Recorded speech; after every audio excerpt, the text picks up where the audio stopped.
Hey guys! Tonight we're slipping on our sandals and heading straight into the wild, weird and sometimes straight up stomach-turning world of ancient Roman cuisine. Let me be upfront, you probably won't survive this. Not because of a sword fight in the Colosseum or some dramatic imperial betrayal, but because your modern digestive system is absolutely not prepared for stuffed dormouse dipped in honey or fish sauce that smells like it died twice.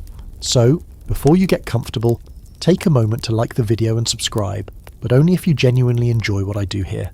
And hey, drop your city and the current time in the comments. I always love seeing where and when you're watching from. Now, dim the lights, maybe turn on a fan for that soft background hum, and let's ease into tonight's journey together. You start your evening reclining in a lavish triclinium, one of those Roman dining rooms where guests lie around on couches in a triangle formation, surrounded by mosaic floors, oil lamps, and servants trained to move silently like culinary ghosts. You're wearing a toga you barely know how to fold, propped up on your left elbow like you've been doing this forever. The host, a wealthy patrician with suspiciously groomed eyebrows, raises his silver goblet in greeting. You nod back, trying to ignore the small plate set before you. It contains something rodent-shaped. That, your host explains with a flourish, is a dormouse. Not just any dormouse, but a fattened one, raised in a special clay jar called a gladiator. These little guys are pampered until they're plump, then stuffed with a mixture of minced pork, pepper, nuts, and, because it's Rome, liquefied fish guts known as garum. Then the whole thing's roasted or sometimes boiled, depending on how much crunch you're going for. You hesitate. Is this legal? Ethical? Alive? The dormouse is definitely not moving, but there's something about the crisp tail that makes you suspicious. You glance at the others, who are already popping theirs into their mouths like olives. You're being watched, so of course you do the same. The first bite is confusing. Sweet and savoury wrestle with an oily meatiness. There's a crunch, maybe a nut or maybe a bone, it's hard to tell. The garum creeps in on the back end like a bad memory, fishy and almost metallic. Still, you swallow. You're polite. Your host beams. As the courses begin to stack up, grilled lampreys, honey-glazed locusts, dates stuffed with peppered cheese, you notice the servants occasionally pouring something behind the curtain. Curious, you peek. There's a bucket, just a bucket. Some of the more ambitious guests are throwing up between courses, not discreetly. Apparently that's how you make room for more. They call it vomitorium, though, spoiler alert, that word never actually meant what modern people think it did. It referred to the exits in amphitheatres, not Roman purging rituals, but let's not let the truth get in the way of a good mental image. One guest, an aging merchant with gold-rimmed teeth, begins telling you about his favourite dormouse recipes. He recommends soaking them in honey wine before roasting. His friend, possibly drunk on wine mixed with seawater and saffron, one-ups him by describing a time he had dormouse cooked inside a fig, which was then wrapped in caul fat and deep-fried in olive oil. You nod, but you've mentally checked out somewhere around caul fat. Historically, dormouse were considered a true delicacy, especially among the upper crust. They were so popular that by the 1st century CE, they had their own farms, entire operations dedicated to producing the chubbiest, juiciest rodents possible. You imagine a dormouse gym, where the only exercise allowed is chewing. It's both hilarious and mildly horrifying. And yet, what's even stranger is how normalised all of this was. To the Romans, a dormouse wasn't weird. It was status, exotic, a conversation piece and a bite-sized power move. You weren't really elite unless your table squeaked. And here's your quirky sidebar. Romans didn't just eat dormice, they also occasionally wore them. There are fringe references to dormouse pelts being turned into tiny fur accessories. Think a little dormouse hat, maybe a scarf if you had 3 or 4, absolutely fashion-forward if you're into corpse couture. But of course, nothing in ancient Roman life came without contradiction. Scholars still debate whether these rodents were consumed widely or mostly reserved for show-off banquets. Some argue that evidence for dormice in poorer homes is slim to non-existent, suggesting this wasn't an everyday protein. Others point to scattered bones found in more humble kitchens, proposing that maybe, just maybe, the dormouse wasn't only for the elite after all. Still, the idea of slapping together a rodent pâté as a casual weekday snack feels like something you'd only do if you had the budget of a minor deity. The night stretches on, the courses keep coming. A poet stands up and reads a deeply uncomfortable elegy to a particularly delicious dormouse he once shared with a lover. No one finds this weird. You, somehow, are beginning not to either. As the oil lamps flicker low and your stomach protests softly from under your tunic, you think back to that first bite, the way it clashed with your expectations, the way it dared you to judge it, and you realise this isn't just a meal, this is a cultural statement, a Roman reminder that the boundaries between food and fear are always negotiable. South, you've survived the dormouse, sort of. Congratulations, just don't ask what's next on the platter. You wake up the next morning still tasting something vaguely rodent adjacent on your breath, but there's no time to dwell on that. Today's assignment takes you into the fragrant fermented heart of Roman food culture, garum. If you thought the dormouse was pushing your culinary boundaries, you're about to find out that the real star of Roman kitchens wasn't meat, or grain, or wine. It was fish sauce. Gloriously rank, salty, pungent, all-consuming fish sauce. And not just any sauce. Garum was practically a lifestyle. You walk through a bustling Roman port city, maybe Pompeii or even Ostia, and before you even see the ocean, you smell it. The scent is like 1,000 sardines having a shouting match. Salty air? Nope. That's garum processing plants in full swing, each one its own open-air experiment in what happens when you leave small fish to rot with herbs and salt under the Mediterranean sun. You approach one of these workshops, which really just looks like a sun-scorched patio covered in vats. Workers stir fish guts with long wooden paddles, occasionally stepping aside as the fermentation bubbles too enthusiastically. You gag, slightly, and that's from several feet away. Now imagine this smell clinging to your tunic, your hair, your dreams. A man wearing an apron crusted in salt crystals waves you over and offers a taste. It's garum of the finest kind, he says, made only from the innards of mackerel, cured in imported salt from Betica, aged for months in clay amphorae, and stirred daily by a eunuch for balance. You take a cautious sip from a ceramic spoon. It's not just salty, it's oceanic. It's savoury and sour and a little sweet and slightly terrifying. You swallow it because you're being watched. Again. This isn't just any garum, it's garum sociorum, the top-shelf variety. Roman elites paid absurd amounts for this liquid gold, and there were entire brands, labels, even garum counterfeits. Poorer citizens used something closer to alec, the chunky sludge left over from garum making that might have doubled as grout in desperate times. Back in the forum, you watch people drizzle garum over everything. Bread, lentils, shellfish, even fruit. A child is eating figs soaked in it like some nightmare version of ketchup. Romans didn't care what the dish was. They just wanted that umami hit. And the craziest part? It kind of worked. Garum had the ability to make bland grains and dried legumes taste meaty, to stretch out flavour when meat was too expensive, and to mask the smell of food that was maybe past its prime. In other words, ancient MSG, but messier. And while garum was everywhere, its production was not a neighbourhood-friendly affair. Most garum factories were placed on the edge of towns or downwind for a reason. You imagine trying to rent an apartment next to one, charming view of the sea adjacent to artisanal fish rotters. Hard pass. Still, as you tour more kitchens, both elite and humble, you realise that the obsession was real. Some cooks kept small amphorae of garum hanging from their belts like culinary perfume. Others added it after cooking, like some folks do with a dash of soy sauce or Tabasco. It wasn't just an ingredient, it was a signature. And, here's your quirky side note for the night. There was actually a variety of garum made using dolphin blood. Yep. According to a few suspiciously specific recipes, dolphin blood mixed with herbs and spices was considered a potent health tonic. Whether it ever made it to the dinner plate is unclear, but someone somewhere had that idea and wrote it down with conviction. Of course, not everyone agrees on how garum was really made. Some scholars argue that the fish were cleaned and filleted before fermentation, creating a cleaner product. Others insist that everything, heads, tails, eyes, guts, was dumped into the mix. There's also debate over how widespread the finest grades were, and whether the average Roman ever got to taste more than the salty leftovers. Inscriptions on jars help, but archaeologists still bicker over what certain words mean. Was liquamen just another name for garum, or was it a cheaper imitation? Is Muria just brine, or a competitor brand. Academia has never fought harder over fish juice. You follow your nose to a nearby taberna, a Roman street food stall, where the day's special is a bowl of barley porridge topped with diced onions, crushed walnuts, and, you guessed it, a hearty pour of garum.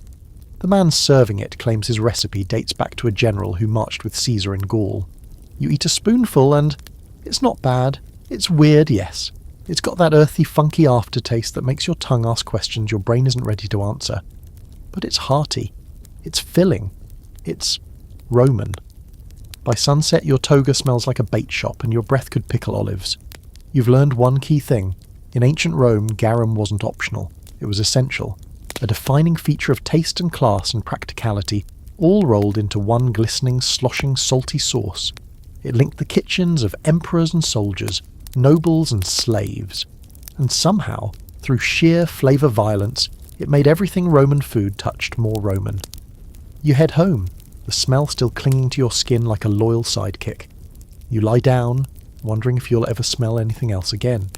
Spoiler, you won't. Garum is forever. You wake up before dawn to the sound of a conch shell blowing somewhere in the distance, and despite the fish sauce hangover lingering in your sinuses, the day waits for no one. You've got another invitation, this time to the villa of a man who calls himself a curator of exotic palates, which is Roman code for very rich and very bored.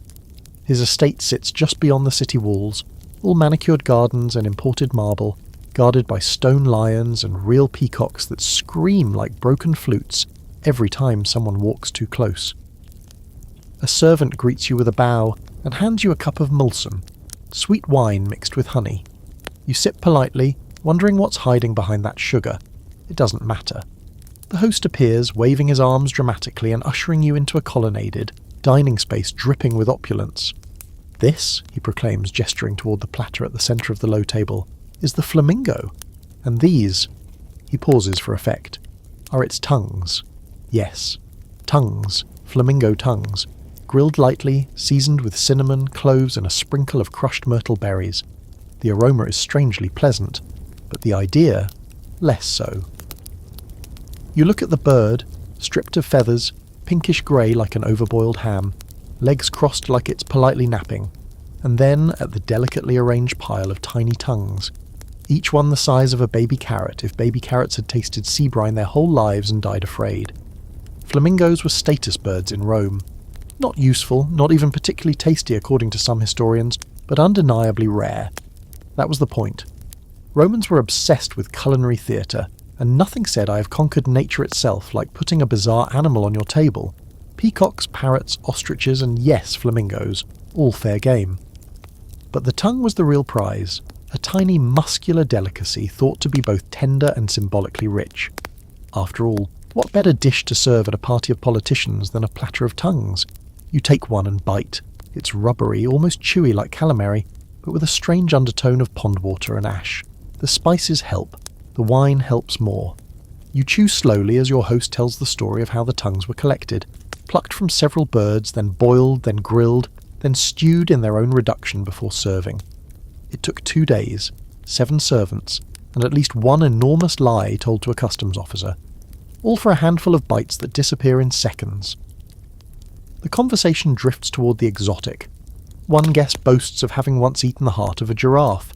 Another describes a banquet where each course came from a different continent. Rhinoceros from Africa, partridge from Gaul, snow from the Alps shaved into a wine slushy. It's clear now, this isn't about flavour, it's about spectacle. Who can say they ate the rarest, strangest, most mythical thing? That's what wins you applause in this circle. Here's a fun fringe fact to savour. In one Roman cookbook, attributed to the famously enigmatic Apicius, there's a recipe for boiled flamingo that ends with the instruction, serve with a vinegar and date sauce. Simple, brutal, Roman. And yet, despite how often flamingos and other exotic birds appear in elite food accounts, archaeological evidence for their widespread consumption is thin. Scholars still debate whether dishes like this were actually eaten often, or just once in a while, used in literature and elite gossip to symbolise decadence rather than reality. Did senators really dine on flamingo tongues weekly? Or was it just the ancient world's version of saying, oh, you haven't tried foie gras? Either way, the illusion was powerful.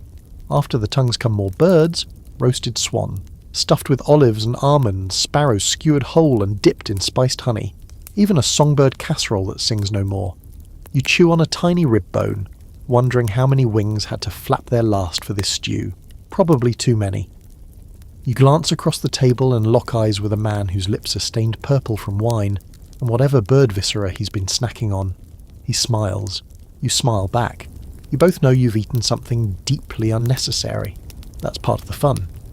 As the meal stretches toward afternoon, music begins, a flutist and a singer performing an ode to the bird who gave his voice so that we may feast. It's weirdly touching. You almost tear up.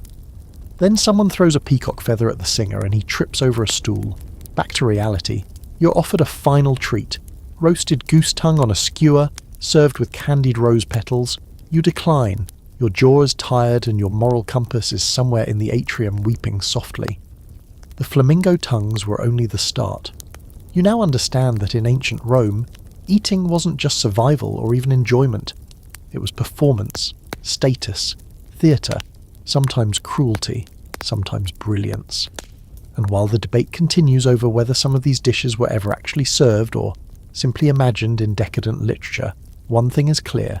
If it had a pulse, the Romans probably tried to eat it, or at least write a poem about someone who did. You step out into the sunlight again, blinking against the glare, the cries of real flamingos echoing from the ornamental pond. They wade cautiously, as if they've read the menu. By now you're beginning to suspect that nothing in a Roman kitchen was safe from experimentation, not even the family pet, or in this case, the aquatic kind. Today, your curiosity leads you to the estate of Licinius, a wealthy equestrian with an unhealthy obsession with eels. Not just eating them, though that's certainly part of it, but collecting them, naming them, and allegedly whispering to them. You're not sure what to expect when you arrive, but you definitely don't expect a man in a crimson tunic leading you by the hand to an ornamental pond, beaming like a proud parent. Inside the shallow water, you see dozens of eels gliding back and forth, their slick, sinuous bodies catching sunlight like dark ribbons. Licinius claps his hands and calls out names. Lucilla! Agrippina! Pulcher! And horrifyingly, a few of them actually swim toward him. You're about to ask if you've been invited to a dinner or a séance when he casually mentions that some of the eels respond to music. Sure enough, a servant begins plucking a lyre nearby, and the pond ripples as the creatures seem to gather in one corner, like they've been summoned to a secret meeting. Licinius offers you a drink and launches into his favourite topic, how eels are misunderstood. They are clever, he insists, much more so than dogs, and they can live for decades if treated well, but, he sighs dramatically, the true test of friendship is whether you're willing to eat them. Wait, what? You follow him into the kitchen, where a giant clay pot of water is being stirred. Inside, more eels. But these are not for show. These are destined for the grill. Licinius explains that the trick is to kill them just before cooking. Anything earlier makes the flesh too tough. One servant grabs a wriggling eel with tongs and gives it a swift blow to the head before dunking it in a boiling broth spiced with coriander, lovage, pepper, and a splash of, you guessed it, garum. The smell is briny, earthy, and weirdly enticing. You sit down to a long marble table set with silverware and surprisingly few prayers. Licinius slaps down a plate with a whole eel curled like a sleepy dragon, charred and glistening, the skin still twitching slightly. You hesitate. Again. This is becoming a pattern. But under his intense gaze, you take a bite. It's oily, it's rich. There's a soft, buttery texture to the meat, almost like smoked salmon if it had a guilt complex. It's not bad. In fact, you kind of get it. Why Roman elites saw eels not just as food, but as trophies. Still, part of you wonders if Lucilla just watched her cousin get devoured, and whether Licinius will cry about it later. The ancient Roman fascination with eels wasn't limited to dinner plates. Historical records mention upper-class Romans keeping them in decorative ponds and feeding them scraps, even training them to eat from their hands. There are bizarre accounts of men mourning the death of specific eels, and one infamous story tells of a nobleman who adorned his favourite with earrings. There's even darker gossip, possibly exaggerated or entirely invented, about enemies being thrown into eel tanks as punishment. though most historians agree that's more myth than menu. And yet, the practice of raising eels for both companionship and consumption was very real. They were affordable enough for the middle class, elegant enough for the rich, and creepy enough to be unforgettable. Romans even bred them in controlled environments, creating elaborate fish pond systems with fresh and saltwater inflows to maintain the ideal flavour and consistency. Some of these aquaculture setups were marvels of engineering, complete with sluice gates and underground pipes, all to pamper their future entrees. Here's a fringe fact that's as disturbing as it is fascinating. The Roman writer Vettius Pollio reportedly kept a tank of flesh-eating eels into which he threw disobedient slaves. Whether this is truth, exaggeration, or slander, we may never know. But even Pliny the Elder raised his eyebrows at that one. And when Pliny thinks you're going too far, you've truly arrived. As with everything in Roman life, there's scholarly disagreement over just how widespread this eel madness really was. Some argue it was a niche obsession among the ultra-rich, like owning a tiger or collecting cursed gemstones. Others believe it reflected broader Roman views of nature, as something to be tamed, consumed, and aestheticized. The lines between pet, prize, and plate were disturbingly flexible. Back at the villa, you try not to make eye contact with the surviving eels as dessert arrives. Figs dipped in honey and fried eel skins, still slightly crackling. The servants clear away the bones, and Licinius offers you a jar labelled eel liver paste, which you graciously pretend to mishear. Outside, the pond glows with torchlight as the eels swim in hypnotic circles, seemingly unaware that they live in a Roman contradiction, loved and devoured, named and filleted. You leave the villa feeling vaguely amphibious yourself, sloshing slightly from all the wine and eel oil. As you walk past the pond, one of the eels lifts its head slightly from the water and blinks at you. You blink back. There's a moment of mutual understanding. You really hope that wasn't Lucilla. Morning finds you wandering through the shaded outer courtyard of another grand domus, your sandals sticking faintly to the mosaic floor, still coated in some residual eel grease you haven't quite scrubbed off. The air smells sweeter here, though. Warm, thick with the scent of honey, cinnamon, and some kind of roasting meat that doesn't instantly scream, aquatic nightmare. A good sign, probably. You're greeted by a hostess in flowing saffron robes who introduces tonight's theme, Birds of the Empire. You've barely processed that phrase when someone places a goblet of date wine into your hand and gestures toward a large terracotta oven that looks more like a mausoleum than a kitchen appliance. Inside, something enormous is roasting slowly on a spit. It's an ostrich, a whole one. Neck looped into an elegant curve, skin brushed with olive oil and honey until it glistens like burnished bronze. The chef, bald, sweaty, and visibly proud, walks around the bird, basting it methodically with a sauce made of sweet wine, ground pepper, and just a hint of cumin. You try to calculate how many people this meal is meant to serve, but the math doesn't work. You could feed a minor legion with one ostrich. Instead, it's destined for 8 reclining elites and you. A feather is still stuck to one of the legs. The first slice lands on your plate with a satisfying thunk. It looks like dark turkey, but smells faintly like licorice. You cut in slowly, chewing the first bite as the others dive in with seasoned enthusiasm. The meat is dense, gamey, a little dry, but surprisingly tasty once you ladle some of the spiced honey sauce on top.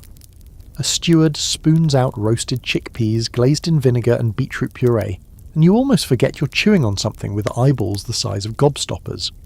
Historically, ostrich was one of several exotic birds Roman elites adored for both their novelty and their size. If you were looking to impress guests, or simply send the message that your appetite ignored the laws of nature, an ostrich would do the trick. But it wasn't just about roasting the bird whole. Oh no. The Romans had recipes for ostrich stew, ostrich liver mash, and one particularly elaborate concoction where the neck was stuffed with chopped herbs, minced meats, and pine nuts, then served as its own grotesque centerpiece, like a meat-filled noodle wearing a beak. A woman next to you recounts a tale she heard about a banquet in Alexandria where they served ostrich brains whipped into a mousse. Whether that was real or a culinary urban legend is up for debate. You take a polite sip of pomegranate cordial and quietly hope no one asks your opinion on brains. The taste of sweet and savoury begins to blur. Every dish seems to have honey somewhere in it. It's in the glaze, the stuffing, even the flatbread, which arrives topped with a drizzle of honey mixed with crushed rose petals and sprinkled with poppy seeds. One guest calls it dessert you eat before the main course. Another says the bread makes him feel like a Greek god on vacation. You say nothing, your tongue still coated in ostrich grease and floral syrup. And speaking of sweetness, here's your quirky historical detour. Romans believed in balancing extremes, so they often paired fatty meats with acidic or sugary sauces to cleanse the palate. They also had a thing for dishes that messed with your senses, salty desserts, spicy fruits, and one infamous recipe that involved milk, honey, and crushed pine cones, allegedly to awaken the brain. Spoiler, it probably just made you cough. Back at the table, someone signals the arrival of the next dish, grilled crane served in a fig and fish sauce reduction. You mentally prepare for the collision of land, air, and sea happening on your plate. The crane is sinewy, darker than the ostrich, with a texture like overworked duck. The sauce is sweet and sour, and somehow still manages to sneak in that familiar punch of fermented fish. At this point, your taste buds have given up trying to file complaints. Some historians argue that dishes like these, ostrich, crane, peacock, weren't common but reserved for high-profile feasts where showing off mattered more than satisfying hunger. Others suggest the recipes were exaggerated or symbolic, appearing in literature as examples of decadence rather than daily dining. Still, archaeological digs have unearthed ostrich bones in Roman kitchen waste heaps, lending weight to the idea that at least some people really were chowing down on these overgrown birds. What complicates the picture further is the cross-cultural fusion happening on these menus. Many of these flavours, dates, cumin, cinnamon, even ostrich meat, came from Egypt, Syria, and beyond. Rome was a culinary sponge, soaking up whatever it conquered and calling it refined. You're essentially eating an empire tonight, one bite at a time. As the sun dips, below the courtyard walls and oil lamps flicker to life, the hostess announces a finale dish: sweet ostrich pudding. You're not sure how that works, but it turns out to be a mixture of ground ostrich meat, crushed almonds, honey and wine, baked into something resembling a meat cake. The texture is disturbing. The flavour is ambitious. You chew slowly, not because you're savouring, but because your brain refuses to believe this isn't a prank. Still, there's something undeniably impressive about the whole affair. The sheer effort, the pageantry, the twisted elegance of transforming a giant flightless bird into a dozen different expressions of wealth, creativity, and cultural conquest. Even if your stomach is deeply confused, your mind is a little awed. You lean back on your cushion, watching the last scraps of ostrich disappear from the platters. Somewhere nearby, a flute begins to play a slow, warbling tune. You think of the ostrich, massive, flightless, once thundering across a savannah, now reduced to pudding. You feel a little sorry for it, but also strangely full. You're still digesting your ostrich pudding, or trying to, when you find yourself ushered into a darker, more intimate triclinium, the kind reserved for after-dinner entertainment or surprise courses. You're not sure which applies until a servant appears carrying a domed silver platter the size of a small shield. Your stomach lets out a warning groan. The host for this particular gathering, a retired general with the permanent smirk of someone who's seen too much and regrets none of it, taps his spoon against a goblet and grins. "I hope," he says, "you're in the mood for something theatrical." That's your cue to start worrying. With a flourish, the lid is lifted, revealing what looks like a whole roasted pig. It's golden, glistening, and artfully posed with its legs tucked and mouth slightly open. At first glance, it seems like a showpiece, something sculpted for effect more than for eating. Then you see it twitch, just a little, and then chirp. From within the pig's mouth, a small bird flutters out, then another, and another, sparrows, finches, something with a blue crest you can't quite identify. They flap into the air in a chaotic burst, sending feathers and gasps flying in equal measure. Your host cackles with glee. "A little Roman magic," he says, raising his arms like he's just pulled off the world's weirdest card trick. The pig, you quickly realise, was gutted and hollowed out, then stuffed with live birds, spices, and, because why not, a small burning cone of incense. It's part feast, part prank, and 100% Roman flair. Everyone claps. You sit there with your mouth open, wondering if any animal in this empire ever just got to die quietly. This was a popular gag among the culinary elite. The dish, referred to by some sources as porcus trojanus, or Trojan pig, was designed to wow, to amuse, and if we're being honest, to horrify. Much like the Trojan horse it references, it hides surprises within surprises. Sometimes it was filled with live birds, sometimes sausages or other smaller cooked animals. A pig, inside a goat, inside a cow? Sure, why not? Culinary nesting dolls were the rage, and Roman chefs competed to one-up each other with increasingly absurd edible reveals. The taste, when you finally get a slice, is decent. Tender pork, lightly smoked from the incense, infused with whatever herbs and fruit were also tossed into the cavernous belly. But taste isn't the point. It's all about spectacle, presentation. You're not eating to nourish, you're eating to say, I was there when the pig gave birth to doves. Here's the quirky twist for this round. A variation of this dish reportedly involved stuffing a pig with a cooked animal, then reassembling the original animal to appear whole again, making it look untouched until someone sliced in and revealed the grotesque, meaty nesting surprise. Think of it as the Roman turducken, but with more deception and significantly fewer health codes. It wasn't uncommon for diners to applaud the reveal like it was a theatre performance. Food, in these elite circles, often was the entertainment. But here's where things get interesting. Historians still argue over how often this kind of culinary theatre actually occurred. Was it a regular feature of upper-class dining, or just literary exaggeration used by satirists like Juvenal and Petronius to mock Rome's bloated opulence? Some scholars believe these grotesque menus were more fantasy than reality, embellishments designed to criticise the moral decay of the elite. Others point to archaeological evidence of intricate kitchen tools and preserved animal bones that suggest, at least sometimes, this madness really happened. Roman banquets were not your average backyard barbecue. The general passes around a cup of spiced wine and chuckles as the last of the birds settle on a nearby beam. "That one's trained," he says proudly, pointing to a particularly fat sparrow pecking at a fig. It always comes back for dessert. You stare at it, wondering if it knows it's living on borrowed time. As the night winds down, the final course is served. Not more meat, thank the gods, but a fruit compote shaped like a piglet. It jiggles slightly as it's sliced, revealing layers of honey-drenched apricots and pomegranate seeds nestled in a sweet barley paste. Somehow, it's a relief. You've gone from live bird explosions to fruit pudding moulded like livestock, and at this point, it actually feels normal. What stays with you, though, isn't the flavour. It's the theatre of it all. The absurdity of using food not just to feed, but to dazzle, confuse, even mess with your head. In Rome, the meal didn't end when your stomach was full. It ended when the audience clapped, when the host grinned, when someone said, "Did that pig just chirp?" As you step back, into the night air, the sound of feathers rustling somewhere behind you, you realise this was never just about food. It was about power. The power to waste, the power to amaze, the power to turn dinner into legend, and you've only seen the appetizer of Rome's edible eccentricities. You're lying on a marble bench in the garden of a villa, staring up at the stars and regretting every major decision that led you to a pig that breathed birds. But your digestive trials are far from over.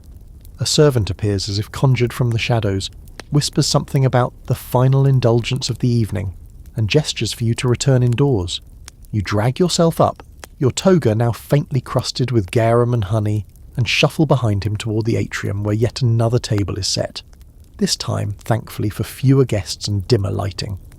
Intimate? Yes. Merciful? Unlikely. Your host tonight is a woman of considerable elegance and sharp cheekbones, the kind of Roman matron who commands a room with a raised eyebrow and a single olive. She welcomes you warmly, offering a clay cup of herbal tisane, but quickly cuts to the chase. "You've heard of sow's womb, haven't you?" she asks, her tone suggesting that if you haven't, you've been living under a pile of amphoro. You try to play it cool, mutter something about how you've read about it in scrolls. She smiles and claps her hands. A servant brings in a shallow bronze dish covered by a linen cloth. Beneath it, what looks like a coiled, pinkish cut of meat, steam rising gently. It's glossy, soft-looking, almost like a jellyfish had a love affair with a smoked ham. "Sow's womb," she says proudly, braised in spiced wine stuffed with pine nuts, pepper and a drizzle of honey. You stare at it, trying not to imagine what part of the anatomy this once did, or how long ago. You're informed that this is a delicacy, reserved for the refined palate and those unafraid to embrace the richness of Roman culinary ingenuity.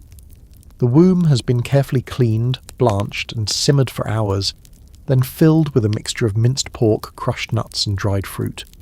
The dish is then tied off like a sausage and slow-cooked until the fat renders into the meat, infusing the stuffing with a richness that's apparently unparalleled. The texture is complicated. Your first bite is soft to the point of discomfort, like biting into a warm, meaty marshmallow. The flavour, however, is surprisingly delicate, sweet from the wine, nutty from the filling, and gently aromatic from the myrrh sprinkled over the top. It's not unpleasant, just confrontational.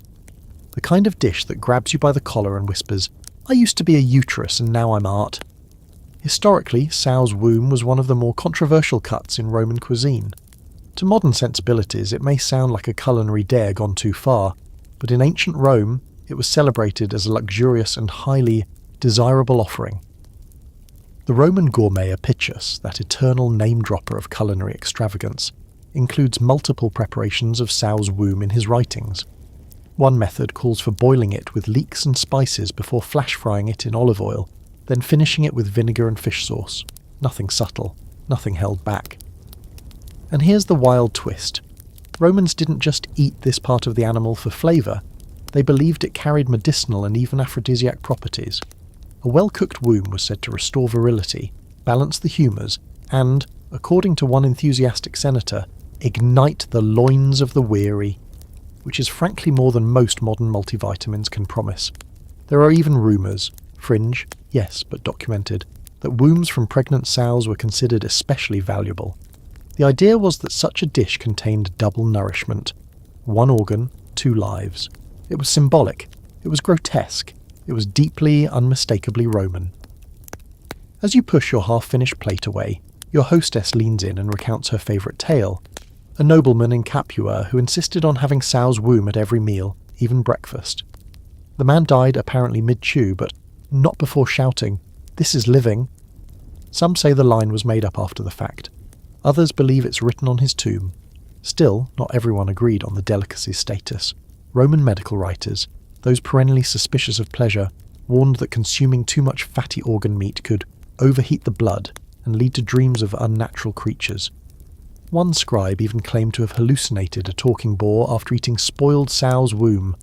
Scholars remain divided over whether he meant this literally or just had a flair for drama. You notice other guests around the table quietly pushing their portions around with their spoons. One woman makes a brave attempt at a second bite, but you can see the battle happening behind her eyes. Your hostess, meanwhile, is already halfway through hers, humming softly as if to say, "You peasants will never understand." The meal ends not with dessert, but with a cleansing herbal digestive made from fennel, rue and aniseed, designed to cut the fat, as one servant puts it. You drink it greedily, not so much for the health benefits as for the hope it will erase the texture memory currently seared into your brain. As you step out into the cool night air, belly full of mysteries and unspoken regrets, you can't help but admire the audacity. The Romans didn't flinch from any part of the animal.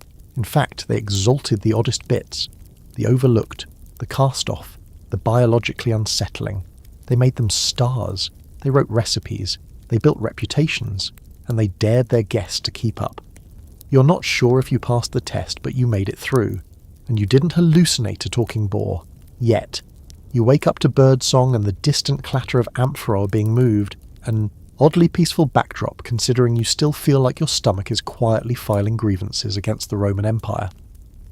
Today's culinary exploration begins in a slightly different setting. A quiet countryside villa, tucked between olive groves and vineyards, where a former senator has retired to the simple life of growing grapes, debating stoicism, and apparently farming snails. Yes, snails. You're led around the back of the estate where rows of small raised stone enclosures, something between a garden bed and a crypt, hold clusters of snails crawling lazily over cabbage leaves and fruit scraps. The old senator, dressed in worn linen and wearing the calm smile of someone who's moved past flamingo tongues, gestures proudly at his slimy crop. They take time, he says, but the Romans don't mind waiting for pleasure. You raise an eyebrow, watching one of the snails attempt to climb over a rock and fall back, with what you're almost certain is dramatic flair. These snails aren't just any garden pests. They're Helix pomatia, a species prized for their size and, after proper fattening, their flavour. The Romans took snail farming to an oddly meticulous level. Snails were collected in the wild or bred in enclosed gardens called cochlearia. Once housed, they were placed on a strict diet of milk, wine must, and occasionally ground grain. The goal? Fat snails with delicate, flavourful flesh. You crouch beside the enclosure, holding one gently in your hand. It recoils, then slowly extends two cautious antennae in what feels like a challenge. A servant arrives with a shallow bowl and nods toward a small stone stove set up nearby. Today you're going from farm to table in about 20 feet. The snails are washed, purged, a delicate euphemism for fasting, then simmered in a broth of white wine, lovage and chopped leeks. You're handed a small bronze pick and instructed to dig the meat from the shell. The texture is chewy, the flavour earthy and faintly nutty, like someone tried to make a mushroom out of muscle tissue. You don't hate it. Snails, despite their humble appearance, were considered a delicacy in certain Roman circles, especially when prepared with flair. A proper snail dish at a dinner party could impress guests not by shock value. There were no birds flying out of pigs here, but by subtlety. Knowing how to season snails properly was a sign of refinement. You weren't just throwing gold leaf on a roasted peacock, you were coaxing flavour from a creature that spent most of its life eating rotting lettuce.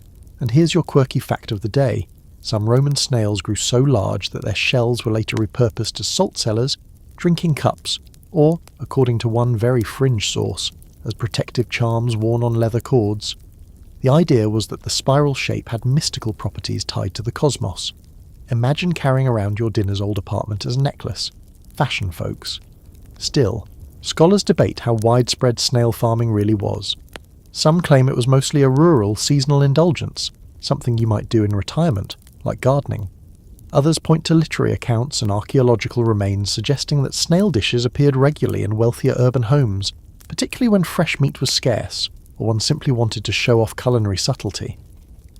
The question remains, was snail farming a quirky hobby of eccentric gourmands, or a genuine culinary trend that slimed its way into mainstream Roman dining? Back in the villa, more snails are served, this time baked into little clay pots with barley, herbs, and a hint of cheese. The smell is surprisingly rich, like forest floor meets fondue. You take a few bites, more curious now than squeamish. They're better than expected. Or maybe you've just reached the phase where your palate has given up resisting. The senator pours you a glass of wine made from his own vineyard, dry, crisp, and thankfully snail-free, and tells you about a feast he once attended where snails were dyed with beet juice to make them more appetizing. You nod solemnly, as if that makes perfect sense, and suddenly the snail doesn't seem so strange, not after everything else. It's small, slow, humble. It doesn't chirp or bleed or come with a backstory about being named after someone's grandmother. It just slides into your mouth and asks very little in return. As the sun begins to dip, casting long golden shadows across the vineyard, you sit with your host beneath a fig tree, sipping wine and chewing thoughtfully on the last of your snail-stuffed barley cake. The moment is quiet, peaceful, not exactly what you expected from a day that started with a tour of slimy terrariums, but that's Rome for you, finding decadence even in the slowest, smallest things. Before you leave, the senator gives you a snail shell polished to a glossy shine. "For balance," he says cryptically, and then returns to his garden with the air of someone who has truly figured life out. You slip the shell into your pouch and walk back toward the city, your steps slower now. Whether from the wine or the snails, you feel oddly grounded and only slightly queasy. It's barely mid-morning and you already smell like a fish market that took a wrong turn into an apothecary. You're trudging through the narrow streets of ancient Rome's Subura district, guided by the scent of vinegar, seawater, and something you're pretty sure is formaldehyde but with more tentacles. You're heading toward a seedy little tavern tucked behind a grain warehouse, a place known more for feeding the desperate than impressing the elite. Today's mission, jellyfish. That's not a metaphor. Actual jellyfish, pickled, plated and served with a side of questionable enthusiasm. When you arrive, the place is predictably grim, dark, humid, with stone walls dripping condensation and a single window that's more a suggestion than an architectural feature. A hunched cook greets you by slamming a heavy clay jar onto the table. It sloshes. A pale, quivering blob floats inside, preserved in vinegar and salt water. You're told it's been soaking for days, maybe longer.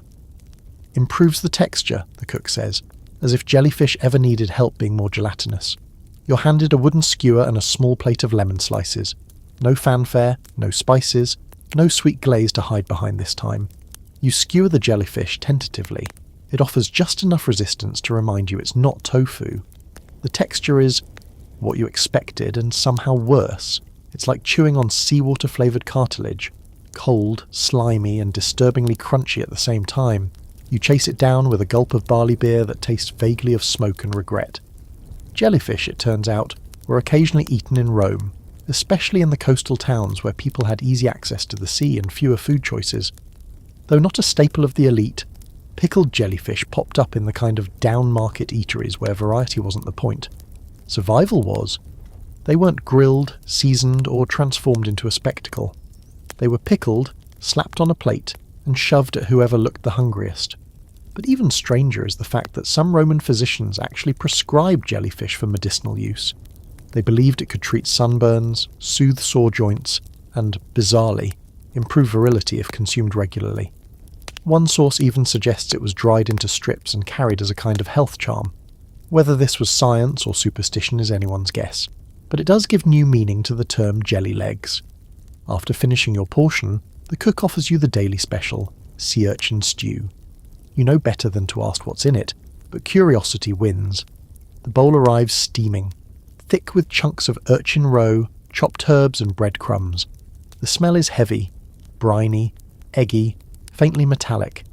You take a cautious sip. It tastes like a tide pool that someone set on fire and tried to extinguish with garlic. It's not bad exactly, it's just defiant, unapologetically oceanic, and yet urchins were considered a genuine delicacy by certain Roman diners. The Roman author Pliny the Elder, yes, him again, described them as an aphrodisiac, prized for their flavour and their supposed ability to spark passion. The rich often had them served raw, scooped straight from the spiny shell with a dab of vinegar or just a sprinkle of salt. They believed that freshness was everything. The urchin had to be alive minutes before being cracked open. You briefly consider how many things you've eaten this week that were probably alive while being served. Here's your fringe culinary gem. Some elite Roman banquets included jellyfish and sea urchins moulded into gelatinous terrines.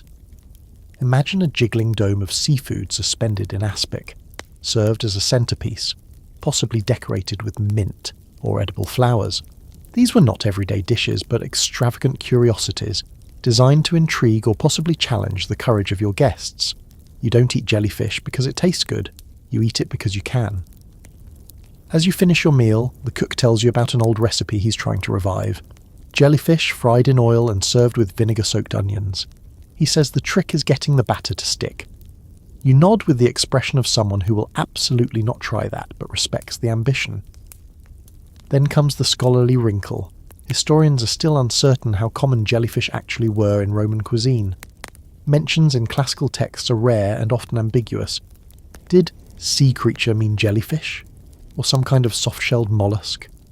Were these things truly consumed widely? Or are we reading way too much into one eccentric cook's shopping list?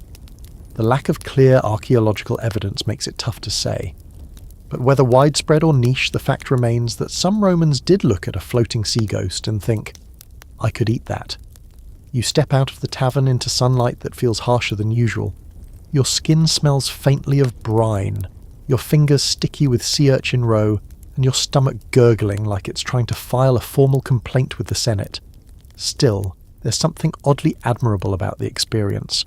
The Romans didn't shy away from texture, from strong flavours, or from eating things most people would avoid stepping on. They embraced the ocean's weirdest gifts and found a place for them on the table. And when they couldn't make it taste better, they just soaked it in vinegar and dared you to complain. As you walk back toward the more polished neighbourhoods of the city, you pass a fishmonger pouring fresh seawater into a bucket of twitching mollusks.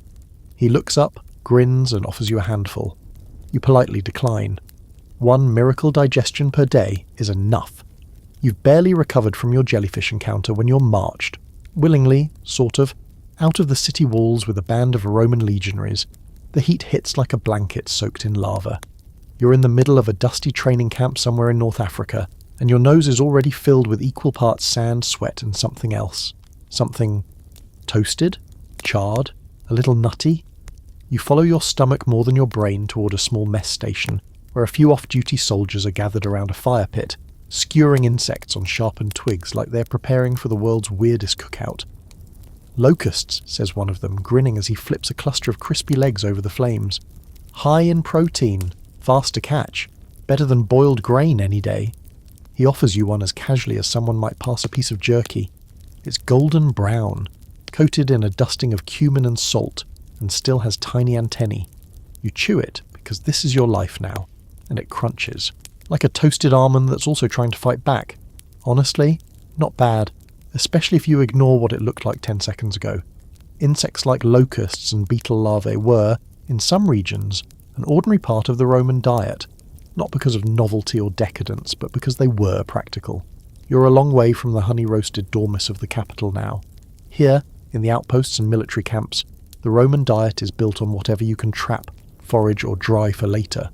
That means insects, desert lizards, bitter wild greens, and yes, more dried pulses than you ever want to see again. A soldier pulls something from his leather satchel and hands it to you. A small cake made of mashed chickpeas, dried dates, crushed grasshoppers, and a drizzle of honey. It's dense, chewy, oddly satisfying, and gives you flashbacks to energy bars from some nightmare grocery store aisle. We call it Militarium Terricula, he jokes, though you're pretty sure he just made that name up on the spot. Still, it gets the point across. This is field food. Efficient, filling, portable. Gourmet? Not even close. But when you're marching 20 miles a day in leather sandals, your standards evolve quickly. And it's not just the soldiers. You learn that in drier regions of the empire, especially across Egypt, Judea, and parts of North Africa, locals routinely harvested locusts and other insects not just as survival food, but seasonal staples. They'd be roasted, sun-dried, or boiled, and then mixed into stews or preserved in vinegar. Wealthy Romans visiting these areas often wrote about it with a mix of revulsion and fascination, as if eating bugs was something only the provincial or desperate did. Meanwhile, back home, they were munching sow's womb stuffed with pine nuts. So let's not get judgy. Here's a weird but real historical detail. Some Romans believed roasted locust had medicinal properties, especially for throat ailments. Pliny the Elder, who honestly had a take on everything short of interplanetary travel, claimed that locust ashes mixed with wine could cure mouth ulcers. Did it work? Probably not. But if you're desperate and out of options, tossing a few toasted grasshoppers into your goblet doesn't seem that crazy anymore. One of the younger soldiers sits beside you and offers his own recipe. Dried beetle larvae mixed into a grain porridge with fig syrup. Tastes like nuts, he insists, popping a few into his mouth with such nonchalance it makes your stomach do a slow somersault. You try one. He's not entirely wrong. They're earthy, meaty, and, if you squint your taste buds, almost like roasted hazelnuts. Almost. The kind of thing you'd snack on absent-mindedly until someone reminded you where it came from. But of course the scholarly debate rages on. Were insects a widespread accepted part of Roman diets, or merely a regional necessity glossed over in elite writings? Some argue that the silence in major Roman cookbooks, like Apicius, suggests that insects were too low status to even mention. Others believe their omission was intentional, that elite texts purposely ignored peasant foods to maintain a certain culinary aesthetic. After all, you don't build a legacy of excess with beetle stew. Yet, the archaeological evidence doesn't lie. Pits of locust shells, remnants of insect traps, even pictorial references in border territories all point to bugs being eaten more commonly than ancient menus admit. It wasn't fancy, it wasn't literary, it was just food. By midday, you're leaning against a cart, sipping a tepid brew of watered wine and nibbling on a honeyed cricket cake, trying not to think too hard about what's wedged between your teeth. The legionaries laugh and swap recipes, clearly more at ease with this diet than you'll ever be. One of them jokes about sneaking roasted scorpions into an officer's breakfast, a prank that apparently got him whipped and promoted in the same week. Roman logic. As you prepare to head back toward civilization, or at least toward fewer insect legs, you can't help but feel a grudging admiration for the sheer adaptability of the Roman palate. From palaces to provinces, they found a way to eat anything that moved, swam, crawled, or buzzed. And while you're not planning to carry a pouch of dried crickets with you, you're also not judging anyone who does. You pass a boy roasting grasshoppers on a flat rock, humming a tune, completely unbothered by the world. You smile. He offers you one, and you take it without hesitation. Crunch, salty, smoky, familiar. You're becoming disturbingly good at this. You're back in Rome proper now, wandering the echoing halls of a patrician villa that smells faintly of sandalwood, crushed figs, and something less pleasant, something almost like scorched feathers. You follow the scent through a series of marble columns and silk curtains until you reach a dining room arranged for a private midday feast.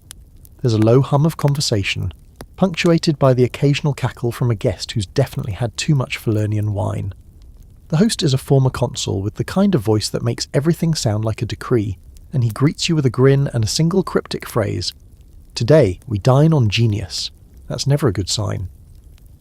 The first course is placed before you on a gleaming silver tray. A bird's head, beak intact, stares up at you from a pool of dark sauce. You blink. The server explains, quite casually, that you're looking at peacock brain, poached in wine, seasoned with cinnamon and black pepper, and served with a reduction of dates and garum. You can feel your own brain trying to back out of this decision, but you're committed now. You lift a spoonful of the shimmering greyish matter and take a bite. It's smooth, almost custard-like, and shockingly rich. The sauce is sweet and spicy, masking the iron tang that lurks just under the surface. You chew slowly, thoughtfully, the way someone does when they're trying to make sense of their life choices. The table applauds, not for you, but for the dish. Apparently, this was the first time the cook attempted a six-brain blend: parrot, peacock, thrush, flamingo, pigeon and goose. A true avian symphony, as your host proclaims. Bird brains, especially from peacocks and parrots, were considered the height of culinary refinement among Rome's upper crust. These weren't everyday meals. These were statement dishes, complex, labour-intensive and exclusive to those who could afford the luxury of sacrificing 6 different talking or singing birds just to make a pâté. While most Romans stuck with simple poultry or avoided birds altogether, the elite gorged on their heads. Why? Because it proved they could. And in Rome, the ability to waste extravagantly was just another flex. Parrot livers come next, sautéed and served on tiny spoons made of glass. The flavour is intense, sharp with vinegar and mustard seed, and the texture's somewhere between foie gras and wet chalk. You swallow and smile weakly. Someone jokes that the parrot might have cursed them before it died. You chuckle nervously. No one else laughs. Historically, peacock meat wasn't all that tasty.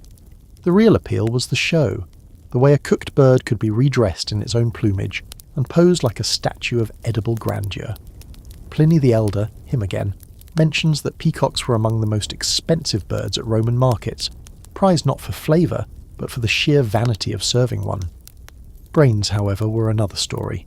Tiny, laborious to extract, yet viewed as an aphrodisiac and believed to boost intellect. Because obviously eating the brain of a creature with a pea-sized memory and a flair for screeching was going to make you smarter. The lore goes deeper. In some elite circles it was said that peacock brains could ward off melancholy or madness. Others believed they had prophetic qualities if consumed during certain festivals. Fringe? Definitely. But it didn't stop some emperors, rumoured, never confirmed, from ordering brain stews as part of their late-night banquets. The medical community of the time, deeply divided.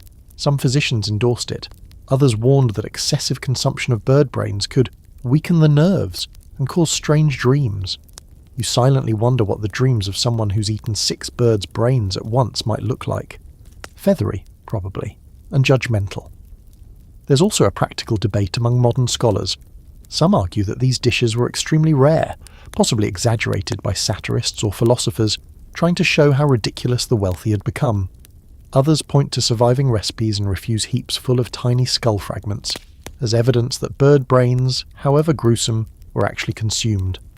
Still, even among the eccentric elite, this wasn't lunch, it was ritual. A culinary poem to vanity. As the meal rolls on, you're served a small roasted lark, split open with its minuscule brain delicately exposed. It's decorative more than anything, and you suspect it might be raw. The host beams as you pick at it. The gods, he says with a reverent tone, gave us the whole animal. It's impolite to ignore the clever parts. You nod slowly, trying not to imagine what he serves to guests he doesn't like. The meal ends with candied rose petals and small cakes shaped like birds in flight. Symbolic, perhaps. Or ironic. You're too full to care. As you rise to leave, the host places a single peacock feather into your hand. To remember what you ate, he says with a wink. The feather catches the light, a dazzling shimmer of blues and greens. It's beautiful, unsettling, and definitely smells faintly of vinegar. You step outside into the crisp Roman afternoon, the sky a pale stretch of blue over marble rooftops and flapping laundry. Birds chirp in a nearby fig tree, completely unaware that their cousins have been reduced to brain butter and liver hors d'oeuvres. You walk a little faster than usual. You're back in the city's quieter northern quarter now, your brain still trying to forget the consistency of peacock cortex when you're summoned to a villa known for its wine collection. That seems safe.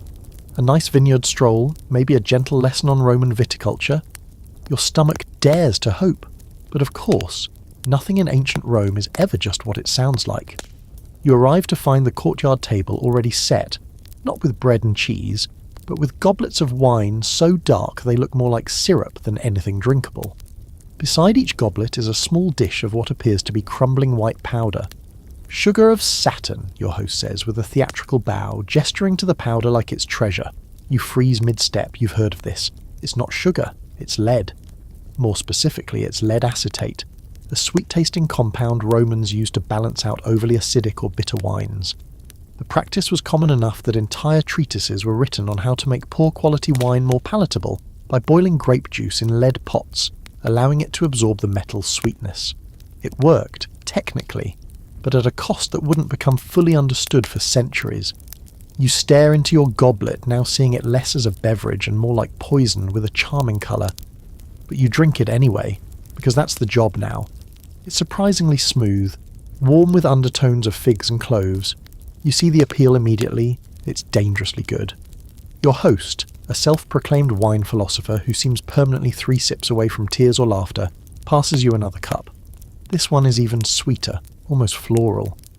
That, he declares, was boiled in lead kettles for a full day, just the way Apicius liked it.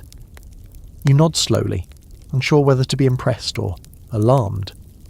Historically, this wasn't fringe. Lead was a feature of Roman culinary life.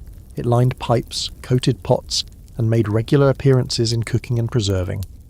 The very term sapper, a reduced grape syrup, was often produced by boiling down must in lead vessels. The result?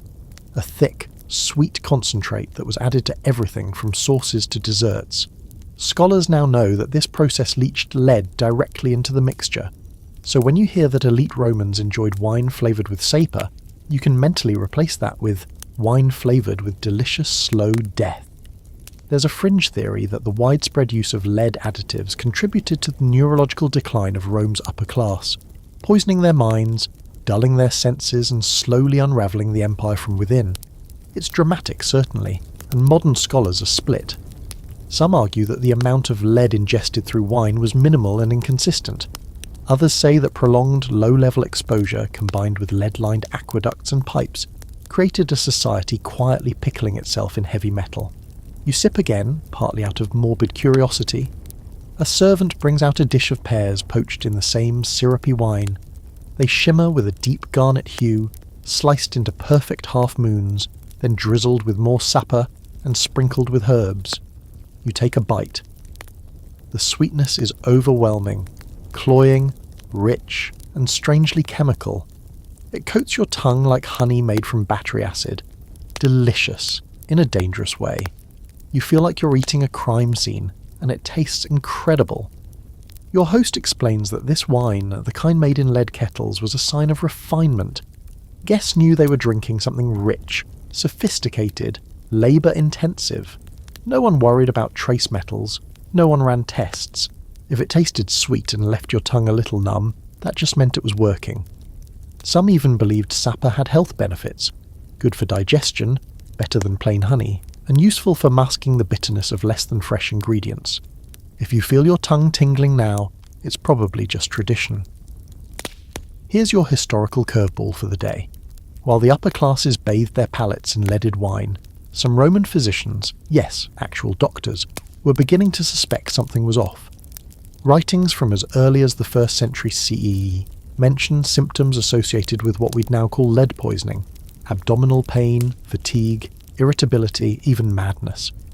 But because there was no concept of toxicity in the modern sense, and because these symptoms overlapped with so many other imbalances of the humours, the warnings were usually ignored. After all, who wants to blame their favourite dessert wine for a bad mood? You look around the courtyard where guests recline laughing and sipping from goblets, probably laced with enough lead to plate a chariot. No one seems concerned. One woman swirls her wine and comments on its heavy body, unaware of how literal that compliment might be. Another man dips his figs into the sapper like it's chocolate sauce, then washes it down with more of the same. And in a way, you get it. The Romans didn't see food and drink as purely functional. They were symbols of status, of sophistication, of domination over nature. If the process required boiling grape juice in poison, so be it. Sweetness was worth the price. And anyway, if something made you feel a little lightheaded, that just meant it was good. As the sun sets over the villa's tiled roof, you sit back and sip one last cup of this treacherous vintage. The sweetness lingers on your tongue, metallic and lush, like something forbidden. You think of emperors sipping this same blend, of patricians toasting victories while slowly numbing their minds. You wonder how many decisions in Roman history were made while slightly lead drunk. Probably too many. The evening ends with candied quinces, also soaked in sapa. You chew thoughtfully, letting the flavours flood your mouth, knowing full well this might shave a few years off your hypothetical Roman lifespan. But honestly, after peacock brains and pickled jellyfish, a little lead wine feels almost quaint. You walk home under a darkening sky, the wine warming your gut and your nerves tingling just enough to remind you. In ancient Rome, danger didn't always arrive with a dagger.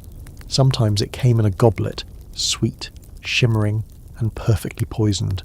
You're standing knee-deep in seawater, sandals abandoned on the shore, robes hiked up like a child afraid of puddles, and you're watching a man pull sea urchins out of the shallows with the casual precision of someone who's done this since he could crawl. The waves lap around you, warm and salty, and the smell of the Mediterranean rolls in thick and briny. You've come to visit a Roman piscina, a kind of ancient fish farm built into the coastline, part luxury hobby, part sustainable seafood source, and of course, yet another flex for the elite. The man introduces himself as Lucius, a steward of a seaside estate that belongs to a senator who's far too busy attending philosophical banquets in the city to visit his own fish. You learn that this structure, built from stone and fitted with iron grates to allow the flow of seawater, houses a variety of marine delicacies: mullet, oysters, mussels, purple-shelled clams, and, most fascinating of all, live sea urchins that cling to the crevices like spiny gemstones. Some are pale and bland, others are deep blackish purple, their spikes moving slowly like eyelashes underwater. You're both repelled and mesmerised. Lucius cracks open an urchin with a small stone, prying it open with practised ease to reveal its bright orange roe. He spoons some out with a piece of flatbread and offers it to you without a word. You hesitate, but really at this point, what's one more ocean oddity between friends? You eat it. It's cold, silky, and impossibly rich, like swallowing the ocean's own butter. It tastes of salt and minerals, brine and something faintly sweet, almost like sea-scented custard. It's not like anything else you've eaten. It's not pretending to be. This is the ocean's most unapologetic morsel, eaten raw, fresh from the shell, right there on the shore. Sea urchins were, in some corners of Roman culinary tradition, the height of delicacy, especially among those who lived on the coast and had access to fresh, live specimens. Apicius himself offers several recipes involving urchins, including one where they're boiled gently, their roe removed, and then mixed into sauces for other seafood dishes. But for the real connoisseurs, raw was the way to go. A good urchin, pulled fresh from the water, required nothing more than a splash of vinegar, or, if you were fancy, a drop of imported honey wine. You wade farther along the edge of the piscina and find a servant harvesting clams, spondylus to be specific. These were no ordinary clams. With their radiant purple shells, they were both culinary treasures and luxury items. The dye extracted from them was used in clothing for the ultra-rich, and the shells were polished and sold as jewellery or game tokens. But you're here for their flesh. The clams are steamed in seawater and wine, then topped with a sauce of garlic, parsley and, you guessed it, garum. The meat is plump and springy with a sweetness that balances the salt. You chew slowly, looking out across the water, watching the sun flash off the mosaic-like surface of the sea. You can almost understand the obsession. Here's a quirky historical note. Roman fish farms weren't just for feeding guests, they were expressions of status and control. The ability to bend nature, to keep fish alive until the exact moment they were needed, was a kind of aristocratic sorcery. Emperors and senators built lavish piscinae with terracotta piping, aqueduct-fed basins, and even inlaid mosaics at the bottom so the fish could swim over art. Lucullus, that famously over-the-top gourmand, once spent more money on his fish ponds than on his entire villa. He was mocked for it, until guests saw the size of his oysters. Then everyone wanted one. Still, not everyone agreed on the value of these seaside larders. Some Roman moralists sneered at the luxury, seeing it as another example of indulgence gone mad. Cicero once roasted a political rival in a letter for spending more on mullets than on military defence. Others argued that the fish tasted worse than wild-caught specimens, fattier, lazier, like livestock without ambition. But for the Roman elite, the point wasn't flavour, it was convenience, showmanship. You didn't just eat an oyster, you summoned it, live, from your personal sea kingdom. Back on the rocky shore, Lucius brings out the last offering of the day, a small flat cake made with minced fish liver and sea urchin roe, baked in clay over coals. It smells pungent, almost aggressive, but you take a bite out of sheer curiosity. The taste is bold, umami to the point of belligerence, but not without charm. You can see how someone would crave it, in small, dangerous doses, and then, because this is Rome, the steward pulls out a jug of wine diluted with salt water. It's an acquired taste. You sip it because your dignity is now entirely optional. The briny liquid coats your throat, mixing with the lingering taste of urchin and clam. You feel like a trident-wielding sea god and a slightly poisoned beachcomber at the same time. As the sun sinks low, casting long shadows over the stone basin, and the water gently laps against the walls, you start to understand the strange beauty of this place. It's not just about food, it's about dominion. The Romans didn't just want to eat the sea, they wanted to own it, train it, and have it ready on command. You climb back up the slope toward the villa, your skin salty, your breath a blend of shellfish and seawater, and your heart a little lighter. There's something powerful about eating with your toes in the waves, something ancient, something Roman. By now you've learned that every Roman meal is an act of calculated risk. But today's experience adds a new layer. The possibility that someone at the table might want you dead. You're in the villa of a wealthy official, exactly the sort of man who speaks softly, smiles constantly, and surrounds himself with people who never sit too close to his wine. The triclinium is lavish, as always. Silk drapes, bronze candelabras, and a low table groaning under the weight of olives, sausages, grilled songbirds, and one large domed dish no one is touching yet. But what catches your eye isn't the food, it's the man seated quietly near the host, eyes scanning every plate, every cup, every gesture. This is the pregustator, the imperial food taster. You watch as he reaches for the dish in front of him, lifts the lid, and scoops out a portion of something soft and golden. It's a stew of lamb brains and lentils, topped with coriander, dried rose petals, and a drizzle of fish sauce. He eats it slowly with the grim solemnity of a man who may not be around for dessert. Everyone waits. There's silence. No one else touches the food. He chews, he swallows, he breathes. Only then does the host gesture for the rest of you to begin. In ancient Rome, poisoning wasn't just a fear, it was practically a sport, especially among the upper class where inheritance lines, political rivalries, and grudges fermented faster than the garum. Having a food taster was as necessary as having a good cook, and in some elite circles just as prestigious. These men, or sometimes women, were trained to detect bitterness, odd textures, or any symptom of foul play, often relying more on instinct than any kind of scientific method. Of course, that made for short careers, or at least very cautious meals. Your host notices your fascination and leans in. We change tasters every few months, he whispers. Not because we need to, just so no one gets too comfortable. He sips his wine slowly, as if daring someone to be the last one drinking. You do your best not to follow suit too quickly. Today's spread is luxurious, with each dish given a cautious nod by the taster before it reaches your plate. There's salted mackerel with honey-glazed turnips, barley cakes with smoked eel, and slices of rabbit liver soaked in pomegranate wine. Everything is decadent, everything is slightly suspect. At one point, the taster pauses over a bowl of fig-stuffed mussels and lifts his nose like a bloodhound. After a moment, he waves it through. You notice 3 guests quietly choose something else anyway. Here's your quirky fact for the evening.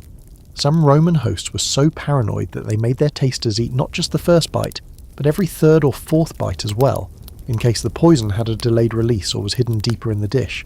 Others used animals, dogs, birds, or monkeys as test subjects. If the parrot drops dead mid-biscuit, maybe you don't finish your dinner. The most paranoid, they only ate fruit from their personal orchards, drank rainwater collected from silver dishes, and had entire kitchens sealed and guarded by eunuchs. The most infamous poisonings in Roman history read like grim theatre. Claudius allegedly fell victim to a poisoned plate of mushrooms. Germanicus may have been fed a lethal cocktail of cursed food and dark magic. And Agrippina, Nero's mother, reportedly built a dining room with a collapsing ceiling just in case poison didn't get the job done.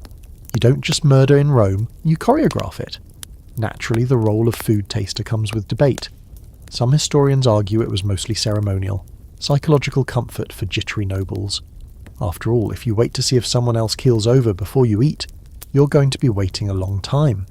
Others suggest that these tasters were intimately involved with the kitchen staff and trained to recognise tampering. An unfamiliar cook, an odd substitution, a smudge of powder on the edge of a bowl. In high-risk households, the taster was the most important person at the table, and sometimes the most expendable. You watch this one work. He's good, calm, alert, with a subtle nod after every dish, like a priest offering absolution. But you can see the fatigue in his eyes, the little flinch when the roasted figs arrive in a sauce he doesn't recognise. He hesitates, tastes, swallows, and waits, always waiting. The meal moves on. The host begins telling a story about a rival who tragically passed away after an ill-timed snack of wild mushrooms. Everyone laughs, too loudly. You notice that one of the guests, a wiry man with ink-stained fingers, hasn't touched his food at all. He claims he's fasting, or has a delicate stomach, or is simply not fond of figs. No one believes him, but no one calls him out either. Rome is a city where suspicion passes for manners. Here's the scholarly debate to chew on. How often did this happen, really? Were poisonings rampant or just a juicy topic for Roman tabloids and political propaganda? Some argue that actual poisonings were rare, exaggerated by paranoid elites and scandal-loving historians. Others say the lack of surviving evidence only proves how good the poisoners were. After all, if it looks like a natural death, who's going to question a spoiled fig? As the final course is served, cheese sweetened with pine honey and perfumed with thyme, the food taster stares at it for a full 5 seconds before giving a slow, wary nod. You bite into yours, and it's glorious. Creamy, herbaceous, not at all deadly. Probably. The meal ends with a toast, everyone raises their goblets, and for a long moment, no one drinks. Then the host sips, then the taster, then everyone else. You walk home under moonlight, stomach full and nerves buzzing. You're not sure whether it was the wine or the lingering tension, but your fingers tremble just a little. You've learned that in ancient Rome, survival isn't just about what you eat, but who eats it first. You'd think that after everything, flamingo tongues, eel funerals, and jellyfish in questionable sources, you'd be numb to shock. But this time, the moment you enter the thermopolium, a Roman version of a fast food counter, your eyes land on something that resets your entire sense of edible boundaries. There, behind a glassless wooden stall, nestled between bowls of olives and skewered sausages, is a tray of what can only be described as meatballs. Except instead of being shaped like the usual savoury spheres of minced lamb or pork, these particular delicacies are arranged in unsettling anatomical pairs. You're told they're testicles, not metaphorically, not euphemistically, literally. The cojones of a goat, to be precise, and not just boiled and served, but roasted and placed atop slices of toasted bread, drizzled with honey and dusted with cracked peppercorns. You stare at them, trying not to let your face twitch. The vendor grins and offers you a fresh one, balancing the oddly plump cut on a square of crusty black bread, as if he's proud of having nailed the presentation. You take it. Of course you do. The first bite is confusing. It's soft, much softer than you expected, almost custard-like inside, but the char on the outer layer adds a crackle that plays a cruel game with your jaw. The sweetness from the honey is deliberate, you're told, to mask any lingering bitterness in the organ. Best served warm, the vendor notes. Cold ones get rubbery. You chew slowly, careful not to look too thoughtful. Around you, customers, workers, tradesmen, and a few young scholars with sandals worn thin devour their toasty testicle sandwiches like it's the Roman equivalent of grabbing a breakfast burrito. For them, this isn't extreme, it's protein, it's texture, it's Tuesday. In Roman cuisine, the consumption of animal testicles wasn't considered taboo, it was respected. In fact, offal in general, organs, extremities, innards, was viewed as both economical and in some cases powerful. Goat or bull testicles in particular were associated with strength and virility. Eating them was believed to boost a man's stamina, fertility, and occasionally courage. If you were preparing for battle, or trying to impress a lover, or simply nursing a midlife crisis Roman style, this might be your lunch of choice. You hear stories from locals. One man tells you that wrestlers in the Ludi, Gladiator schools, often consumed cooked testicles the night before a fight. Another insists that combining them with vinegar and crushed mint leaves helped with the humours, which honestly seems like a generous description of what you just swallowed. Here's your quirky corner of Roman food history. Testicles weren't always consumed cooked. There were raw preparations too, sliced thin and cured with salt, then dipped in olive oil like some horrifying carpaccio. According to one physician's manual, this was particularly good for those who lack fire in their veins. That's not food advice. That's a Roman insult hiding inside a medical prescription. And yet, despite its popularity among certain social classes, testicle consumption was also mocked by Roman satirists. Juvenal, ever the killjoy, wrote bitterly about elites who bragged about the virility of their food while doing absolutely nothing of value. One poetic fragment even describes a banquet where a man eats so many roasted animal parts, he begins to believe he's transforming into a goat. Whether that's a culinary critique or a mythological metaphor, no one's entirely sure. Scholars still argue about just how widespread this dish was. Some say it was confined to the fringes of tavern life and gladiator camps. Others suggest it was a normalised part of Roman street food culture, no more strange than grilled sausage or fried fish. The lack of clear documentation means we're often left interpreting fragments, recipes without context, graffiti with questionable spelling, or a single line in a play where someone jokes about eating ambition on toast. Could that be a metaphor for testicles? Honestly, in Rome, probably. You try a second bite. It's not worse than the first, but your mind can't stop replaying the anatomical truth of what you're chewing. The texture, the way the honey soaks into the toast, the lingering note of gaminess. It's all too vivid. And yet, you finish it. You've crossed the line. You're now someone who can casually say, "I've eaten testicles on toast," and mean it literally. Afterward, you walk through the marketplace in a daze. Your stomach doesn't hurt, but it does feel aware. You pass by spice vendors, fishmongers, stalls selling pickled livers and honeyed crickets, but nothing grabs your attention quite the way that tray of roasted reproductive courage did. You wonder how many Roman soldiers walked into battle with that exact same sandwich, rolling around in their gut. By midday, the city grows louder, and you find a fountain to sit by and reflect on your evolving relationship with Roman food. What once repulsed now intrigues. What once seemed bizarre now feels, if not normal, at least explainable. The Romans didn't flinch from biology. They didn't hide the truth behind flour or pastry or plating. They embraced the animal, every inch of it, and then added honey. You sip from a water skin, letting the clean, cold taste cut through the memory of your last meal. It doesn't help much.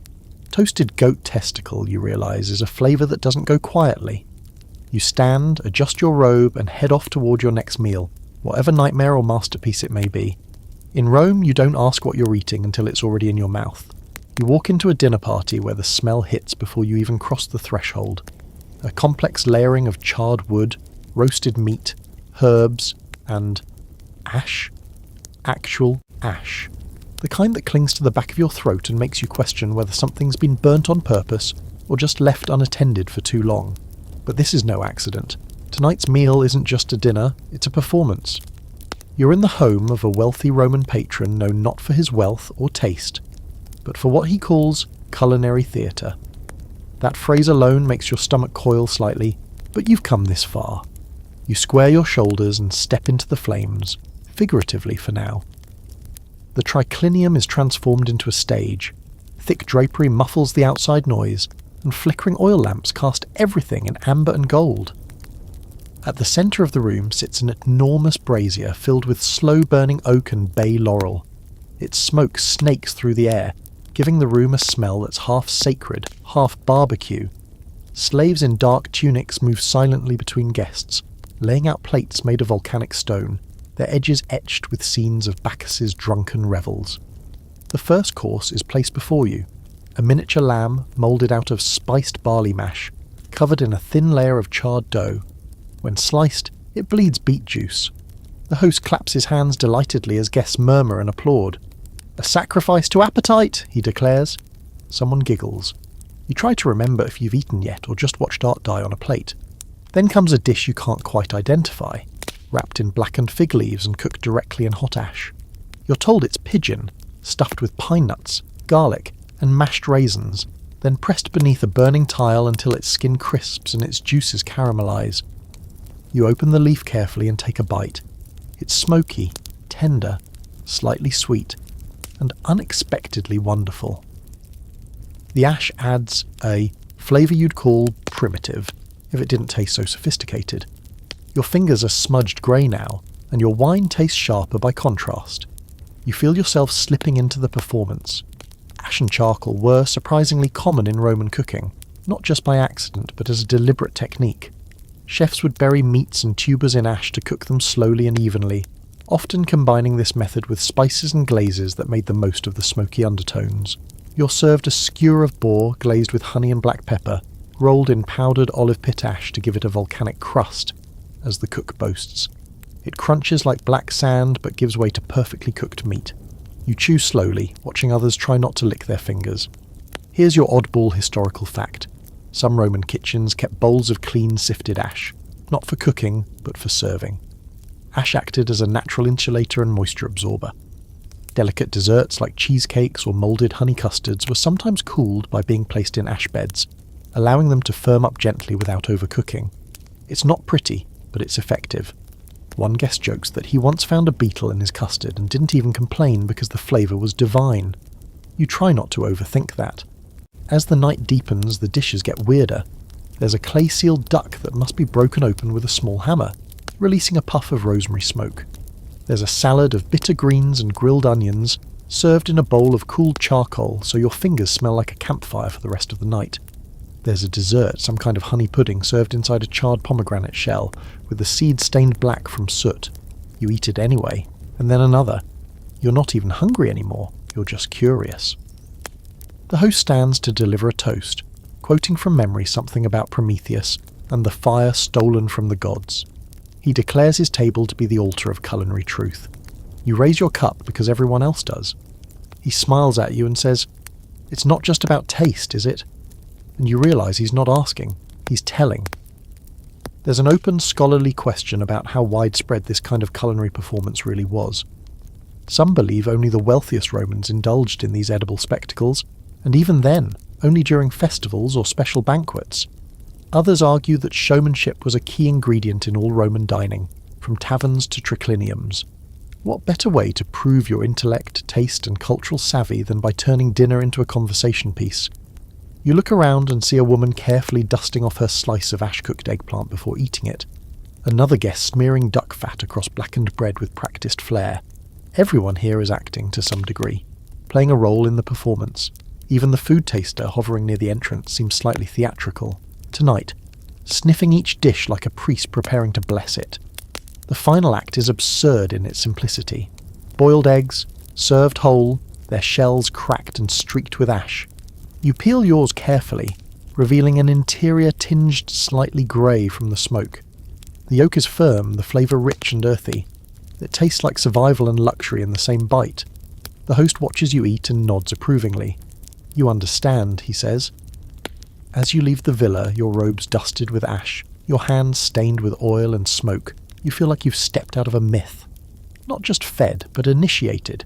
You've participated in a rite, where food isn't just nourishment, it's narrative. Burned, buried, broken open, and shared.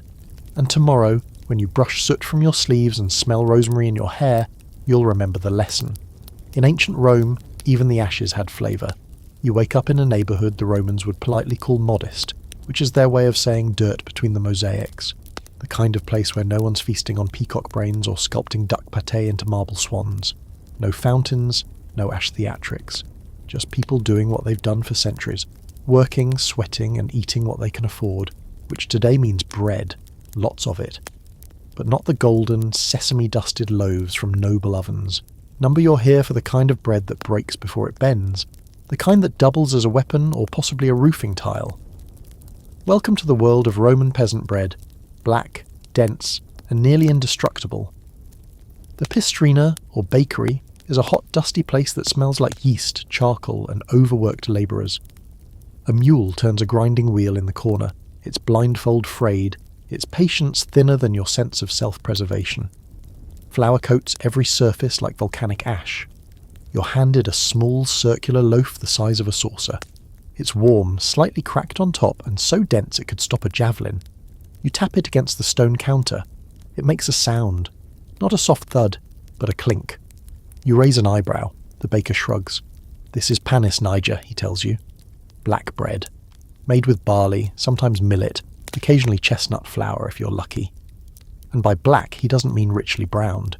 He means greyish, gritty, and veined with bits of chaff and unground grain that scratch your teeth like sandpaper on marble. You break off a piece. It doesn't tear. It fractures. The taste is honest, earthy, a little sour thanks to the wild fermentation. The crust is tough, the interior slightly chewy, and the whole experience is like biting into a brick someone had strong opinions about. But it fills your belly. It stays with you. And in a world where lunch might be the only meal of the day that matters more than flavour. This bread was the backbone of the Roman working class. For slaves, soldiers, labourers, and the perpetually underpaid, panis niger was cheap, filling and storable. It could be made in bulk, dried out and eaten days later, soaked in wine or water, or chewed raw if your teeth could handle it. Archaeological finds from Pompeii show carbonised loaves of this stuff, preserved mid-bake by Vesuvius like little culinary fossils. Some still bear the baker's stamp. You imagine handing your loaf back.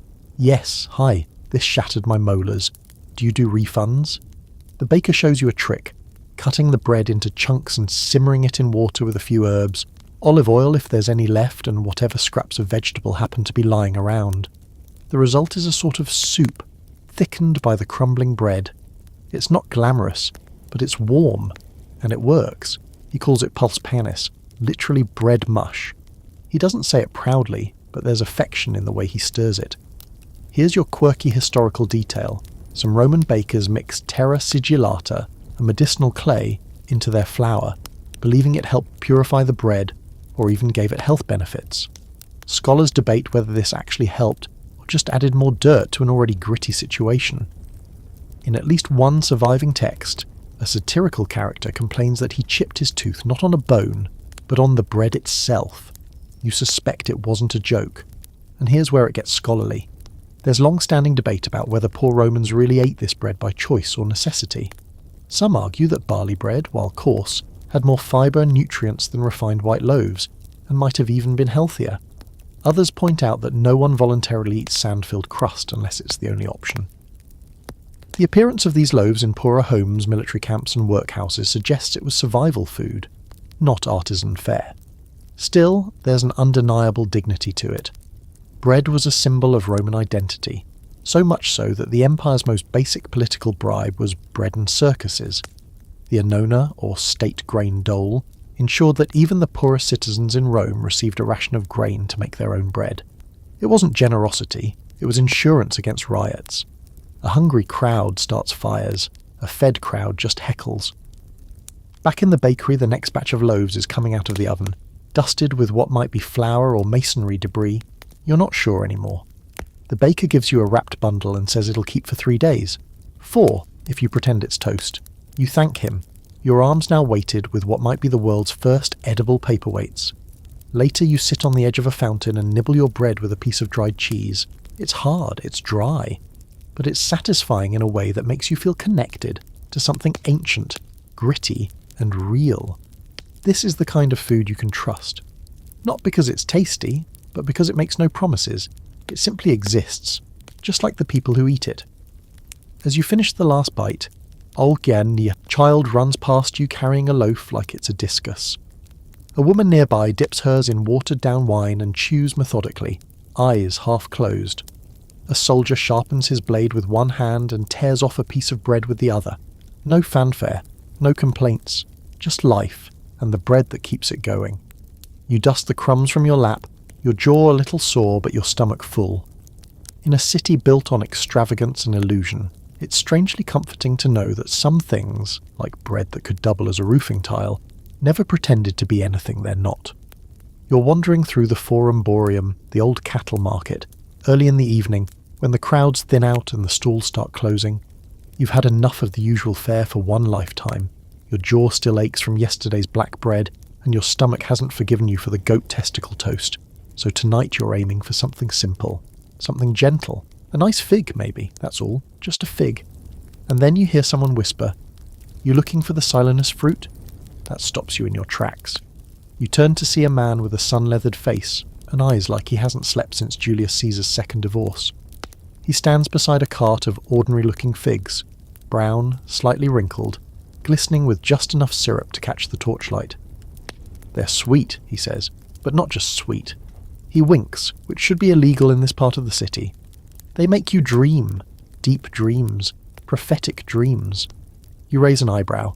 He lifts one fig between thumb and forefinger and sets it gently in your palm. "Silenus dreams," he says. "You'll see." You're not sure if he's selling fruit or a psychological crisis. The name Silenus fruit is whispered in certain corners of Rome. Scholars mostly dismiss it as folklore, a marketplace myth designed to move bruised produce to gullible philosophers. But the legend lingers. According to rumour, certain figs, grown near temples to Bacchus, or fertilised with special compost, and by special, we mean spiked with fermented goat dung and possibly narcotic herbs, induce vivid, often prophetic dreams.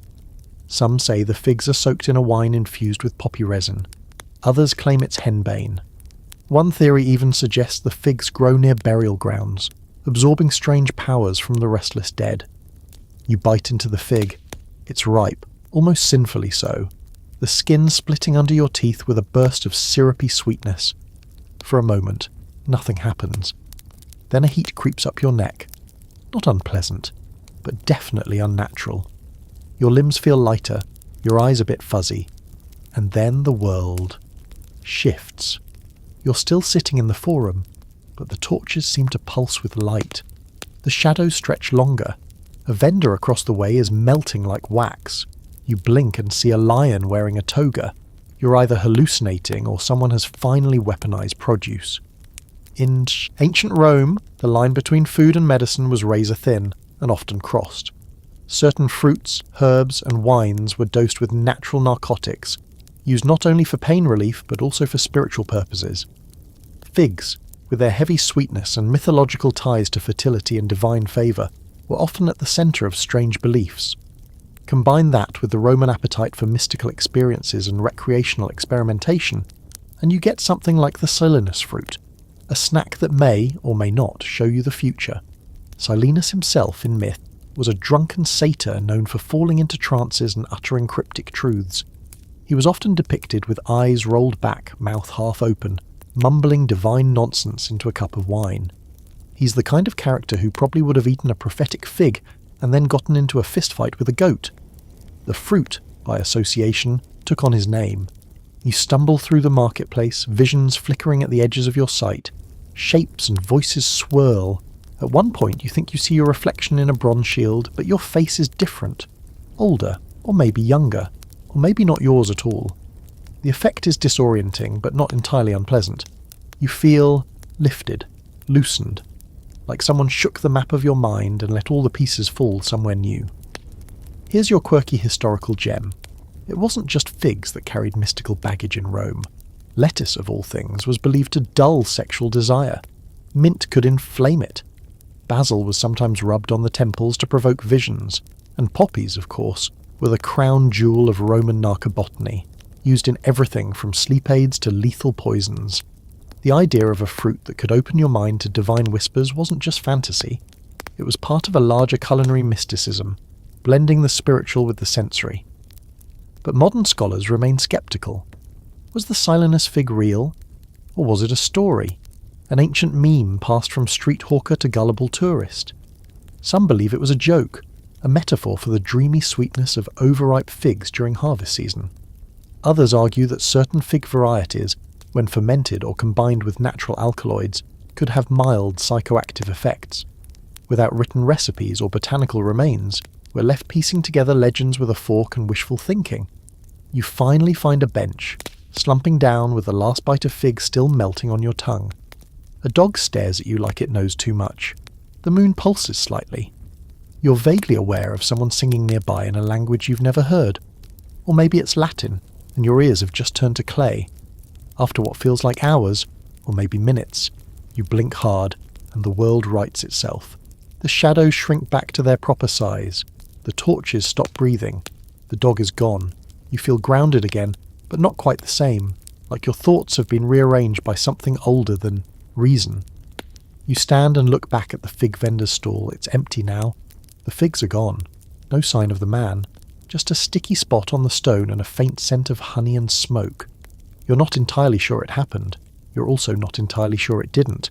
You make your way home slowly, your feet finding the cobbles as if they've walked this path 1,000 times. In your satchel, one last fig remains. You don't touch it, not tonight, maybe not ever. Some fruits are best left for when you're ready to ask the questions you're not sure you want answers to. It's the kind of dinner party where the wine flows faster than the conversation, and no one's really here to eat. You can tell the moment you step through the door. The host is reclining on a couch carved from an imported marble, wearing sandals more expensive than most people's homes, and a tunic embroidered with a scene so detailed it probably has its own backstory. Guests lounge around him like decadent furniture. Philosophers, failed poets, merchants with suspiciously well-fed bellies, all murmuring in practiced tones about art, politics, and who's secretly sleeping with whom.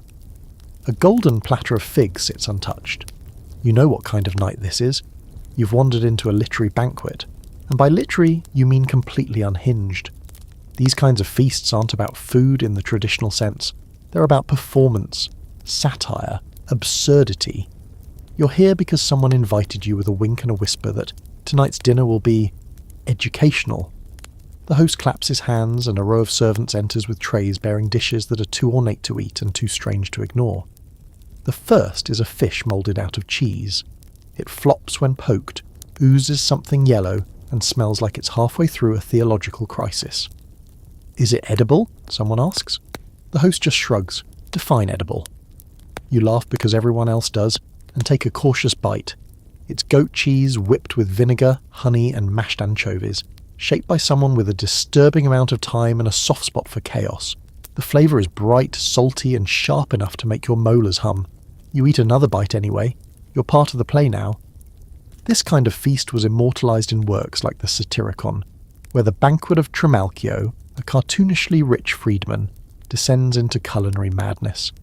Picture courses shaped like the zodiac, food dyed to match the seasons, entire boars brought in stuffed with live birds and coins, all served with a side of poetic posturing and drunken arguments about metaphysics. These events weren't real. Probably. Or maybe they were. Roman satire had a way of blurring the line between parody and painful truth. Tonight's host is channeling that spirit with alarming commitment. A servant presents a roasted lamb with horns made of pastry, and legs carved from dyed radish. Another arrives carrying a roasted dormouse curled up on a grape leaf, holding what appears to be a tiny fork carved from sugar. You can't make this up, but someone clearly did. Here's your quirky fact for the evening. Some Roman satirical banquets included foods designed to insult the guests. Bitter herbs served with overly sweet sauces, boiled leeks presented as luxury fare, even spoiled fish dressed in gold leaf to mock an elite's inability to recognise quality. One known recipe involves a loaf of bread filled with rocks, a not-so-subtle jab at guests who showed up only for free food. You glance down at your cup of wine, wondering if it's been laced with metaphor. At one point, a musician enters, playing a lyre and singing a tragic poem about a turnip that falls in love with a carrot and is then boiled alive in a stew of unrequited love. No one interrupts. A few people tear up. The host claps, delighted. Poetry and root vegetables, he says, the backbone of civilization. Next comes what the host calls dinner's punchline, a dessert that looks like a pile of dung, and somehow tastes like heaven. It's spiced date paste rolled in black sesame honey and crushed almonds, shaped by a chef with an unfortunate sense of humour and incredible talent. You eat it without hesitation, because why not? It's the best thing you've had all night. Now, the scholarly debate. Did these banquets ever really happen? Or were they just literary exaggerations? A way for satirists to poke fun at the nouveau riche, at freedmen trying to buy status, at the moral decay of Rome one stuffed eel at a time. Some scholars argue that satirical banquets were pure fiction, caricatures of overconsumption. Others point to archaeological finds, dining rooms decorated with zodiac mosaics, serving dishes shaped like animals, recipe tablets detailing absurd flavour pairings, that suggest some Romans really did lean into culinary surrealism. You sip from a goblet shaped like a chicken, and listen as a guest recites an ode to his favourite loaf of barley bread. You're not sure if he's mocking the poor or genuinely loves bread. That's the magic, or the curse, of this type of dinner. You never quite know what's real. Was the fish-shaped cheese a joke or a delicacy? Is the wine actually wine or some kind of fermented pomegranate reduction? Is the host laughing with you or at you? The answer probably is yes. By the time the final course arrives, a roasted fig wrapped in rose petals and served on a tiny silver bed, you're too far gone to question anything. You eat it. It's delicious. You think, maybe. The host leans in and says, "That wasn't a fig." You laugh. He doesn't explain. You don't ask. The meal ends not with applause, but with a philosophical debate about whether food exists without perception. One man argues that flavour is memory. Another insists that eating is a form of art theft. Someone throws a pickled plum at someone else. The lyre player sighs and begins playing a funeral dirge for a fallen onion. As you stumble out into the night, your mind swimming with metaphor and your stomach full of edible irony, you can't help but appreciate the strange genius of the Roman literary feast. It's satire you can taste, a parody served hot with a side of poetry and a dessert that may or may not be an insult. You look back one last time. The lights are still glowing, the host is still laughing, and you, slightly buzzed and deeply confused, have become one of Rome's favourite stories, the outsider who came for a meal and left unsure if they'd actually eaten anything at all. You're deep in the countryside now, far from Rome's marble colonnades and garum-slicked banquets. The air smells of dry grass and pine, and the only things louder than the cicadas are the shouts of a small hunting party preparing for their evening meal. You've been invited to what they call a Silvestracina, a wild dinner, hosted by a local landowner who's proud to show that Rome's extravagance hasn't dulled his appetite for things that still kick when you catch them. There's a hare slung over a wooden post, its fur matted with burrs and drying blood. Nearby, a young boy skins a wild goat, his hands steady despite the occasional wince, and just beyond the olive trees, you spot something you're not entirely prepared for. A boar, freshly killed, steaming in the cool air as two men argue about how best to cook its liver. "Stuff it with apples and herbs," one says. "No, leave it raw and slice it thin," says the other. You stand very still, reconsidering your life choices. Tonight the menu is drawn straight from the woods: hare, boar, goat, wild doves, and, if they're lucky, some wolf meat. You blink. "Wolf?" you ask, as casually as you can. "Don't worry," says the landowner, a burly man with grease already on his chin. "We don't eat the whole thing, just the heart. For strength." You nod, of course. Just the heart. That makes it perfectly normal. In ancient Rome, wild game was more than just food. It was prestige on a plate. Hunting was a noble pursuit, a symbol of control over nature, and an excuse to drink heavily in the woods. And when you caught something rare, wolf, lynx, wild ass, you didn't just eat it. You made sure everyone knew you ate it. A roasted boar was expected. A roasted wild boar from your own land, however, meant power. The first course is hare, roasted whole over an open flame, its legs crisping as the fat renders and drips onto the coals. It's seasoned with nothing more than salt and a sprig of rosemary, and when you bite in, the flavour is rich, gamey, and slightly bitter. It tastes like what it is, an animal that spent its life dodging predators, not lounging in a pen. It chews like it remembers that. Next comes the goat, cut into chunks and grilled on sticks, then dipped into a sharp sauce of vinegar, garlic and coriander. The meat is tough, full of connective tissue, but the flavour is deep, earthy and tangy with the sauce. You eat around the bits your teeth can't conquer. There's laughter, music, and the occasional outburst as someone insists the doves were absolutely fatter last season. You start to relax, for now. Then comes the centrepiece, the boar. Spit roasted for hours, its skin blistered and lacquered in honey and wine, the scent of charred fat clinging to your clothes. The meat is carved off in thick slabs, each piece smoky, sweet and a little wild. You're told the best part is the cheek meat, soft and gelatinous. You nod, because saying no isn't an option anymore. And yes, eventually, they bring out the wolf's heart. Small, dark and roasted until the edges are crisp. A symbol more than a meal. The landowner takes the first bite, chews and passes it down the line. You take your portion, just a sliver, and chew thoughtfully, pretending not to notice the stares. The taste is iron heavy, like a liver with a vengeance. You swallow it, slowly. The men nod.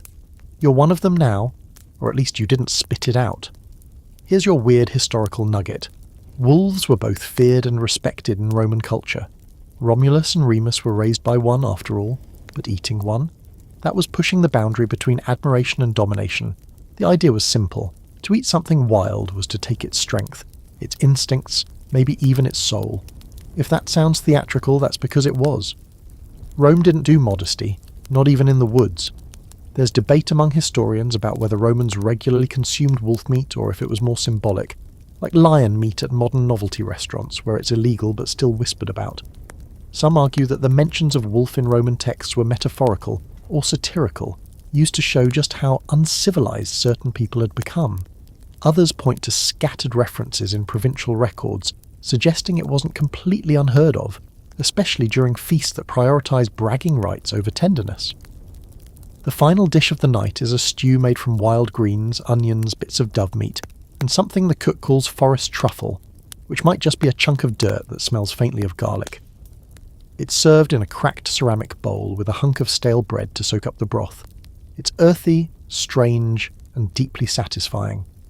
Maybe it's the wine, or the stars, or the adrenaline still buzzing from that bite of wolf, but you feel more grounded than you have in weeks. The men toast again, this time to Mars, to the hunt, and to all the things worth chasing. You raise your cup and try not to spill it on your tunic, which now smells permanently like smoke and ambition.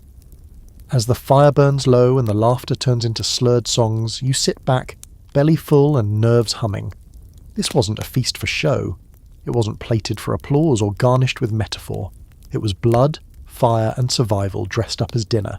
And for once, you didn't feel like a guest. You felt like a Roman. You don't exactly plan to start your morning wrestling an octopus, but Rome has other ideas. You're down at the Emporium, the bustling riverside market where fishmongers shout louder than senators, and the air is heavy with the scent of seawater, brine and ambition. It's barely sunrise, and crates of sea creatures are being unloaded from flat-bottom boats, hauled in with nets, ropes and the occasional boot to the stern. Everything glistens, fish scales wet stone your forehead. And that's when you see it. A massive octopus, half out of its basket, its arms flailing with slow-motion menace as a fishmonger tries to shove it back in with a paddle. "It's fresh," he says, grinning, still trying to escape. You stare, it stares back. For a second you feel like you're in a duel. Then it flicks water at you with one of its suckered limbs. That counts as a challenge. Octopus was a known delicacy in Rome, prized for its rich flavour and the effort it took to prepare. The Romans called it polypus, and didn't shy away from serving it in elaborate ways. Boiled, grilled or stewed in vinegar and spices. In coastal cities and river towns, a good octopus dish could earn a cook more praise than a perfectly roasted duck. But the catch had to be fresh, still twitching if possible, and this one, very twitchy. You're invited to a small colina, a back-alley kitchen run by a woman with arms like marble columns, and a laugh that rattles your ribs. She specialises in seafood, and today she's making octopus a la Apicius, slow-simmered with white wine, coriander, lovage, and a small dollop of honey. She holds up the octopus, its limbs dangling like knotted ropes, and slaps it twice on the stone counter. "To tenderise," she says, then slaps it a third time just for good measure. While it simmers, she tells you how the best octopi are the ones who've lived long, clever lives, ones that escape traps and change colour. "Smarter the octopus, the better it tastes," she insists, stirring the pot. "You're not just eating meat, you're eating strategy." You think back to the market octopus and its rebellious glare. You definitely just consumed someone's war general. When served, the dish is rich, soft, and deeply flavoured. The wine and honey create a kind of glaze that sticks to your lips, while the meat itself, if you don't think too hard about suction cups, chews like a marriage between chicken thigh and squid. You eat slowly, carefully, watching the cook pick her teeth with a fishbone, and mumble about how modern Romans can't handle real food anymore. Here's a delightful little sidebar. Some elite Romans kept exotic sea creatures, octopuses, moray eels, and rare fish, in ornamental tanks not just to admire but to later eat. There's a recorded case of a noblewoman naming her octopus Minimus, feeding it figs and crustaceans, only to later serve it braised with mustard and date paste to a roomful of delighted guests. You wonder if anyone mentioned the name over dinner, but it wasn't always high cuisine. Octopus was also cheap and accessible, especially for fishermen, sailors, and anyone living near the coast. It could be salted, dried, and rehydrated in stews, or chopped up into garum-based pastes that doubled as sandwich spreads for the brave. Its reputation depended on the context. In some kitchens it was a showpiece, in others a necessity. Either way, it stuck to your ribs and your memory. The fringe fact that adds just the right amount of disturbing spice. There were rumours, likely apocryphal but disturbingly persistent, that certain Roman taverns used live octopuses in drinking games. The story goes that you had to retrieve a coin from a bowl filled with brine, fish guts, and a small angry octopus. If you got bitten, you drank twice. If you didn't, you probably still needed a new set of fingers. Scholars debate whether this was real or just a particularly vivid bar joke passed around by bored scribes. Either way, you make a mental note to avoid party games in coastal inns. And then there's the scholarly debate. Some culinary historians argue that octopus was more a curiosity than a staple, appearing mostly in seaside villas or among cooks who prided themselves on the unusual. Others point to its frequent inclusion in preserved recipes and merchant records as evidence of its popularity, especially among middle-class Romans with adventurous tastes and strong stomachs. The truth probably lies in the middle. Like most Roman food, octopus travelled through class lines, shape-shifting to match the expectations of whoever happened to be paying for dinner. After lunch, you return to the market, cheeks pink from wine and seafood steam. You spot another basket, this one filled with smaller octopi, their limbs limp but their eyes still glassy. A merchant offers you one for a few coins, claiming it brings luck. You politely decline. You've met your quota for sentient dinners this week. As you walk away, the woman from the Colina calls after you. "You see one in your dreams tonight, don't be scared.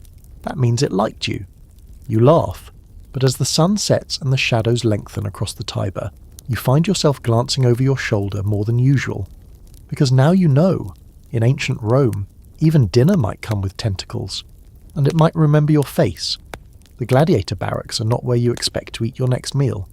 They smell like rust and sweat and too many unwashed bodies jammed into tight stone quarters. You're ushered in past the training yard, where shirtless men are pounding wooden swords into sandbags and shouting at each other in a dozen dialects, their arms roped with muscle and their legs caked in dust.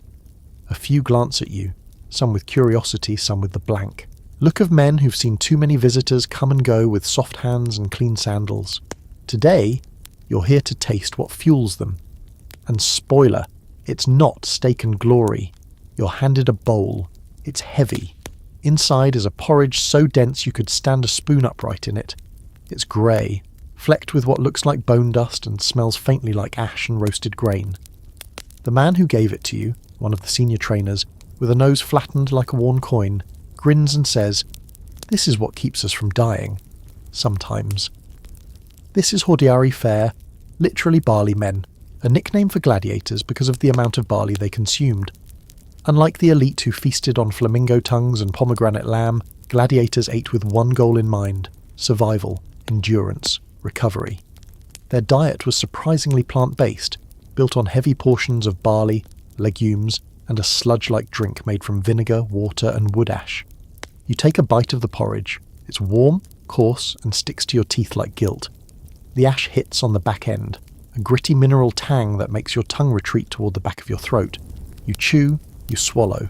Your jaw already feels stronger from the workout. The ash isn't decorative, it's intentional.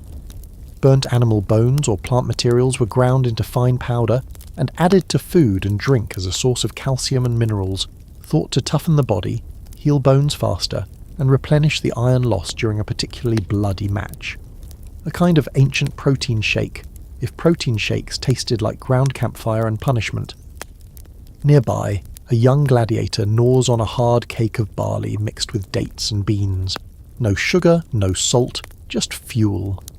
He shrugs when you ask about it. Better than dying, he says, and you honestly can't argue. Here's a fun little detour. Roman physicians actually studied gladiator diets. Galen, one of the most influential doctors of the empire, noted that gladiators tended to be surprisingly healthy despite their brutal lifestyle. Thanks in large part to their high-fibre, high-carb meals, their bodies were padded with a layer of subcutaneous fat, which may have helped protect vital organs from slashing wounds. It's not glamorous, but it's effective. You start to see why they weren't dining on honey-glazed peacock. But don't think it was all porridge and bone dust. Some gladiators did get access to meat, especially after a victory or during festivals. Goat, pork, even fish, usually grilled over open flames with little to no seasoning. The taste was almost irrelevant. What mattered was the protein and the ritual. A gladiator biting into flesh was an echo of what he did in the arena. The quirky historical fact of the day. Some Roman sources mention that retired gladiators would continue eating the same porridge long after their fighting days were over. Out of habit, maybe, or superstition, or perhaps because they didn't trust any other food not to betray them. You're handed another bowl, this time of posca, the infamous vinegar drink. It's a mix of stale water, wine dregs, and sour vinegar, sometimes with herbs or even egg whites added. The taste is sharp, like someone fermented disappointment, but it rehydrates and cuts through the heaviness of the barley. Soldiers drank this too. It was the Roman Gatorade, cheap, acidic, and reviving in its own aggressive way. There's a debate among scholars about how scientific this gladiator diet really was. Some believe it was carefully engineered to maximize healing and endurance, supported by generations of medical observation and trial and error. Others argue it was just the cheapest food available that could fill a stomach. No one really knows how much intention went into it versus sheer practicality, but either way, it worked. You sit for a while in the shade of the barracks wall, watching two young fighters spar with wooden swords, their bare feet kicking up plumes of dust. The trainer sits beside you, gnawing a barley cake with all the enthusiasm of someone chewing leather. The body breaks, he says flatly. Then you eat. Then it breaks again. You nod. It's not poetry, but it's honest. The more time you spend here, the more you realise that food in ancient Rome wasn't always about status or pleasure. Sometimes it was armour, a way of building walls inside the body against the violence outside. Every spoonful of ash-thickened porridge, every vinegary gulp of posca, every tooth-breaking barley biscuit, they weren't meals, they were tools, strategies. When you finally leave, someone presses another barley cake into your hand. It's wrapped in cloth and still warm. In case you fight later, they joke. You nod solemnly and slip it into your satchel, next to the dream fig you still haven't touched. You walk away with the heavy, unshakable sense that the next time you chew something, you'll wonder if it's trying to make you stronger, or simply keep you alive. In Rome, food has many faces. Tonight it was one of grit, bruises, and slow-burning resolve. The villa you arrive at today is unlike any you've seen. There's no gleaming marble atrium, no prattling poets sipping saffron wine in shaded courtyards. Instead, it feels more like a quiet museum of conquest, tucked into the hills of Campania, filled with oddities collected from the farthest edges of the empire. The owner, a soft-spoken equestrian with the brittle smile of someone who's spent too long explaining his hobby, greets you in a room decorated entirely in giraffe motifs. You think it's a theme. Then you realise it's a menu. He offers you a seat beside a table so long and polished it reflects the clouds from the open ceiling. At the centre sits a massive silver platter covered with silk. The servants remove it with a practised flourish. What you see is confusing. Slices of something pinkish-brown arranged into the rough outline of a reclining beast. At the head, a carved wooden giraffe bust gazes into the middle distance like it's questioning its life choices. Boiled giraffe, the host says, almost too casually, in cumin, fig and rosewater sauce. Rare, I know. You blink. Then you smile, the way people do when they're trying not to offend someone with a potentially criminal palate. Boiled. Giraffe. The meat is sliced thin and laid over grilled onions and lentils. You're handed a silver fork and a goblet of pear wine, and no one says anything as you take your first bite. It's soft, tender even, but carries a faint bitterness that clings to the roof of your mouth. The sauce helps. Sweet and earthy, hiding the slight tang of something that feels unfamiliar. You chew slowly, swallowing the bite and your pride at the same time. Here's where things get weird. There's no concrete evidence that giraffe meat was widely consumed in ancient Rome. There's barely any at all. Giraffes were certainly brought to the empire, famously gifted to Julius Caesar and other notables as living trophies from Africa. But whether they were ever served as food, especially boiled in fig and rosewater sauce, is a topic of heated academic debate. Most likely they were displayed for wonder, not supper. But that doesn't stop your host from insisting. It's authentic, he says, gesturing to a clay tablet nearby. A recipe passed down from my grandfather's travels near Leptis Magna. You glance at the tablet, which could just as easily be an ancient grocery list. The script is smudged, the Latin sloppy, but it's just credible enough to maintain the illusion. The thing is, Romans would have done this, if only for the story. Exotic animals weren't just entertainment in amphitheatres, they were status symbols. A living giraffe wandering your gardens. Opulent. A dead one on your plate. Divine. If you could procure it, cook it, and serve it with enough ceremony, no one would question whether it was real. They'd just be impressed that you had access to something no one else did. That's the real meal here. Prestige. The host recounts how the giraffe was imported from Alexandria, travelled overland with a personal handler, and was only slaughtered after it had lived a good life. You nod slowly, suppressing the suspicion that this meat may actually be something much more common, perhaps camel or even goat, masquerading under an exotic label. Because in Rome, everything could be faked, as long as the performance was convincing. Here's your quirky detail for the day. Ancient Roman banquets sometimes featured mock meats, where ordinary animals were disguised as exotic ones using dyes, mouldings, and precise carving. Pork shaped like fish, chicken painted to look like pheasant. There are even records of a boar being dressed up to resemble a tiger, complete with painted stripes and a pomegranate in its mouth as a fake heart. The point wasn't always flavour, it was reaction, and that's what tonight feels like. You're not eating giraffe because of the taste, you're eating it because of what it implies. Wealth, reach, audacity. Later in the evening, the second course arrives, a stew made from what the host claims are giraffe marrow bones, served in tiny cups of clay. You sip it, and it's rich, almost cloying, with cinnamon and leeks. It tastes like every bone broth you've ever had, but darker somehow, deeper. You're not sure if that's culinary design or just your imagination filling in the blanks. There's a toast to empire and appetite, and you join in, raising your goblet with just the right amount of theatrical reverence. Around you, the guests chatter about trade routes, about rare spices from India, about the difficulties of importing flamingo tongues when the weather turns bad. It's all very academic, and very absurd, and deeply Roman. As the sun sets and torchlight flickers across the silverware, you realise you're full, not just from the food, but from the spectacle. This wasn't a dinner, it was a monologue, an edible boast. You still don't know if you actually ate giraffe. But you do know you've just been served a story, marinated in ego and plated with precision.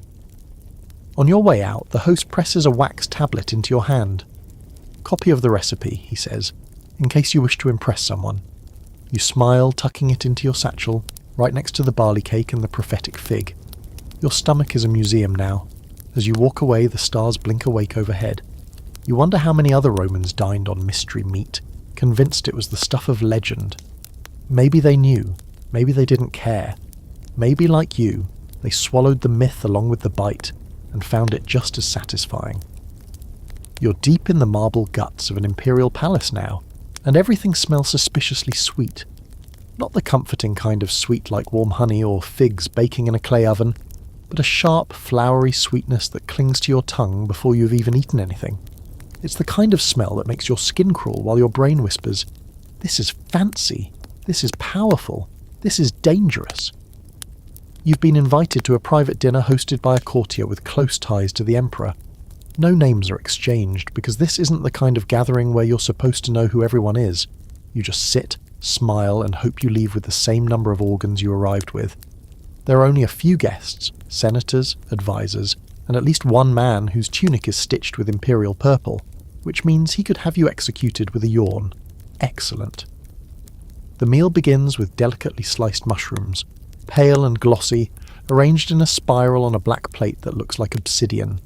They're soaked in oil, dusted with pepper, and served cold. You hesitate. Because you've read enough Roman history to know that mushrooms in these circles aren't just food. They're weapons.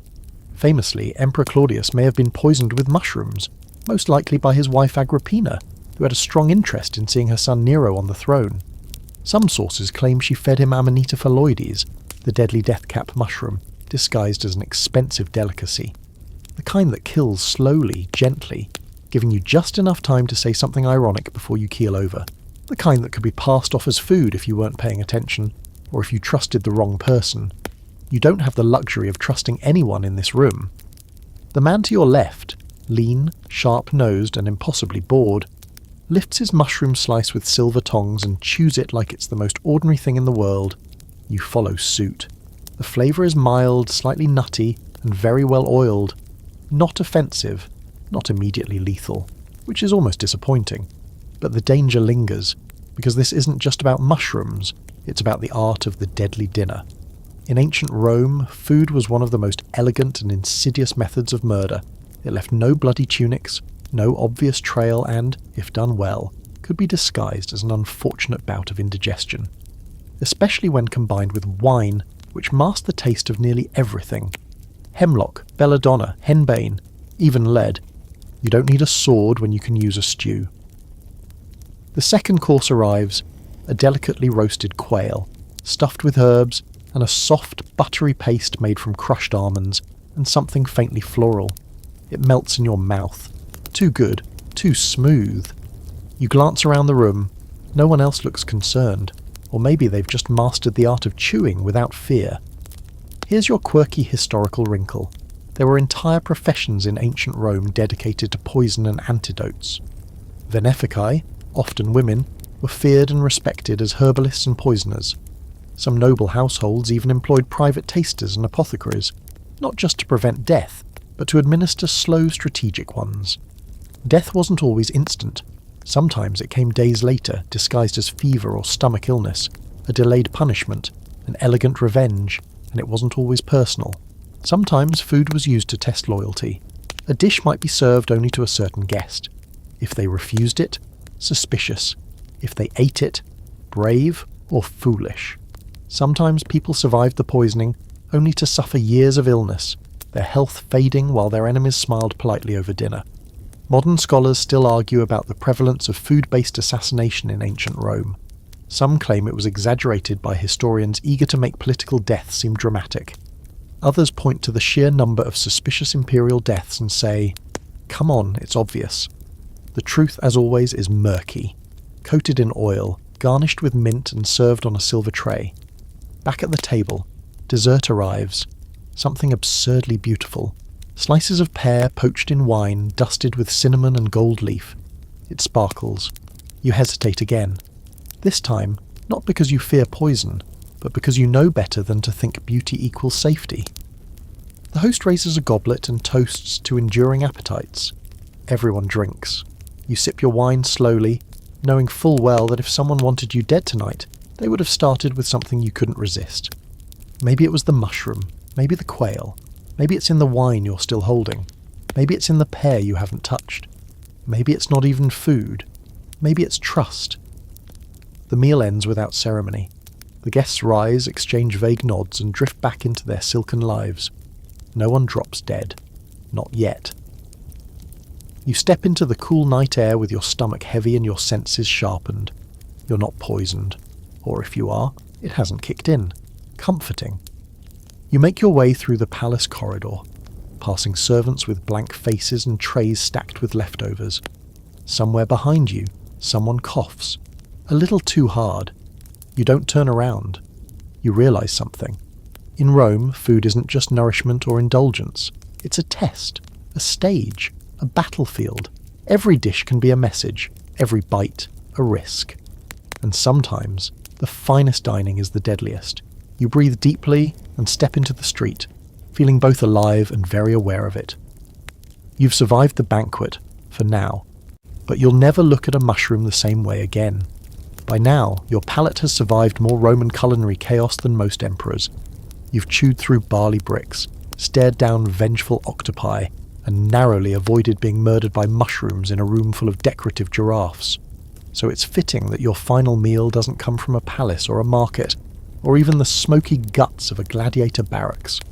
No, your last Roman food adventure begins where all things do in this city, at a funeral. It's a modest affair, not a senator's funeral with ivory chariots and trained mourners, but a working man's send-off. You're told he was a carpenter.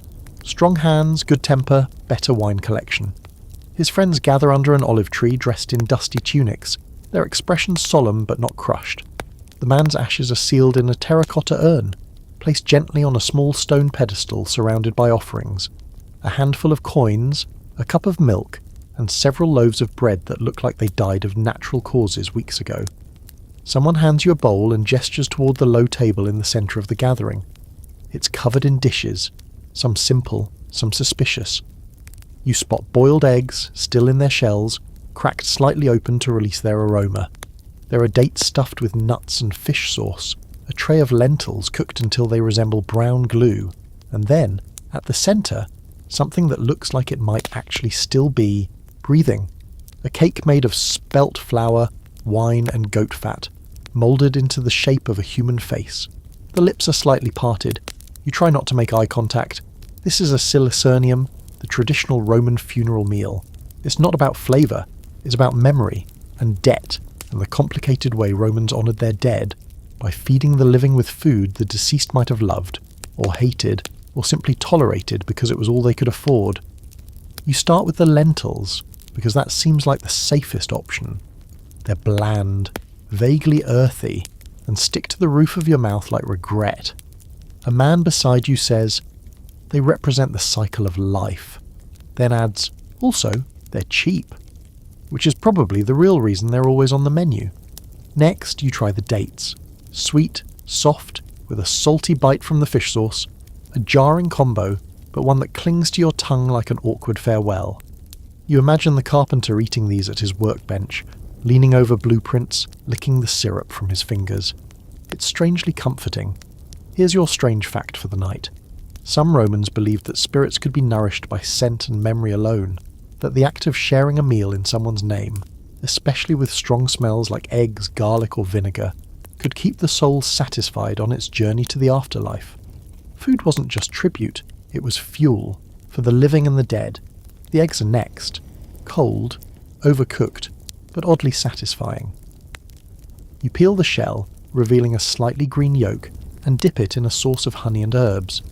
A woman across the table explains, eggs are a symbol of transition, life to death, death to whatever comes next. You nod, mouth full, wondering if symbolic food always tastes like this or if death just dulls the seasoning. And then there's the cake. Someone pushes a slice toward you. The texture is rough, dense from the spelt, greasy from the goat fat, slightly sour from the wine. It crumbles when you pick it up, leaving your fingers sticky. The face carved into it still haunts you. You eat it anyway, because in Rome, you finish what's placed in front of you, especially at a funeral. There's quiet conversation around the table, stories about the carpenter, the time he built a bathhouse door so perfectly balanced it could be opened with a breath, the way he always brought extra olives to a dinner party, how he once claimed to have tasted flamingo liver and thought it was fine but overrated. Someone toasts to that. To simple food, they say, and good liars. Here's where the historians squabble. Were these meals truly about honouring the dead, or were they just an excuse to gather, gossip and eat food no one would serve on a normal day? Some argue the Silicernium was deeply spiritual, a ritual of passage rooted in the ancient Roman fear of being forgotten. Others suggest it became routine, one more civic obligation wrapped in symbolism and bad lentils. Either way, there's a peculiar intimacy to it. This isn't performance dining or status flaunting. There are no boars stuffed with songbirds or cheese moulded into mythical creatures, just real people, real grief, and food that remembers. As the meal ends, a man pours a final libation, wine splashed onto the earth, and murmurs something too soft to catch. The urn sits silently, the sun warming its clay surface as if it too is digesting. The guests begin to drift off, one by one, tucking crusts into their satchels or slipping coins back into their pockets. The woman who brought the eggs wraps the leftovers in linen. Someone whistles a short tune, off-key but sweet. You stay a moment longer, chewing the last of the date, staring at the crumbs on your plate. You realise this might be the truest Roman meal you've had yet. Not because of the ingredients, but because of what it meant. Nourishment, memory, community, and the quiet, unsettling knowledge that you too will someday be remembered over lentils.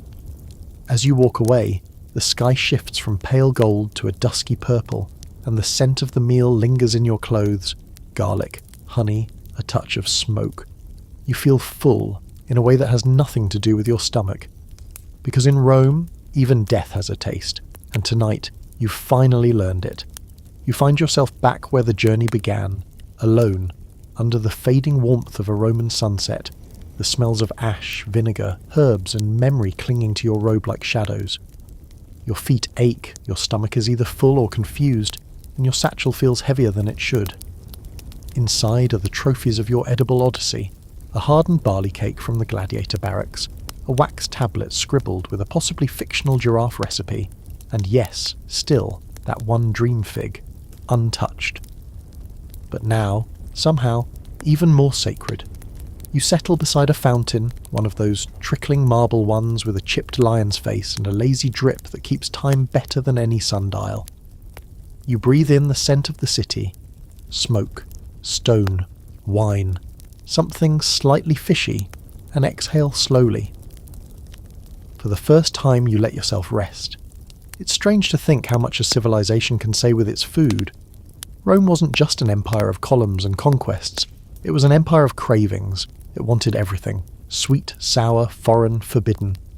It turned meals into theatre, hunger into politics, kitchens into laboratories, and sometimes into battlefields. You've tasted that hunger. You've seen how it stretched from taverns to tricliniums, from the crowded guts of the Subura to the hushed, dangerous calm of imperial courts. You've chewed through metaphors and marrow, cracked bones, braved questionable cheeses, and swallowed pride more than once. You've seen food used to build strength, seduce enemies, mock rivals, honour the dead, and outlive the forgetfulness of time. Because Rome wasn't about simplicity, it was about spectacle. And food? That was the grand finale. And yet, some of the most unforgettable moments came from the quietest plates.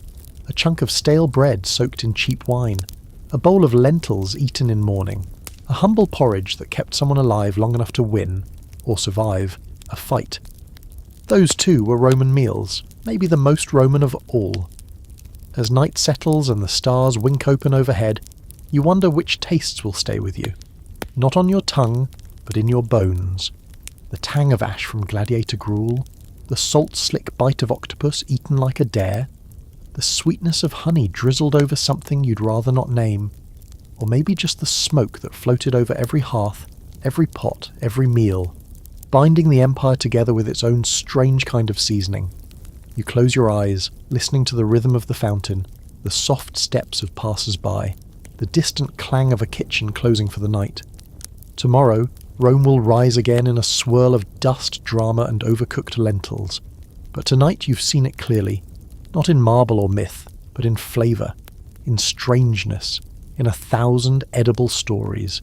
And you realise something else. You've survived. Barely, but still.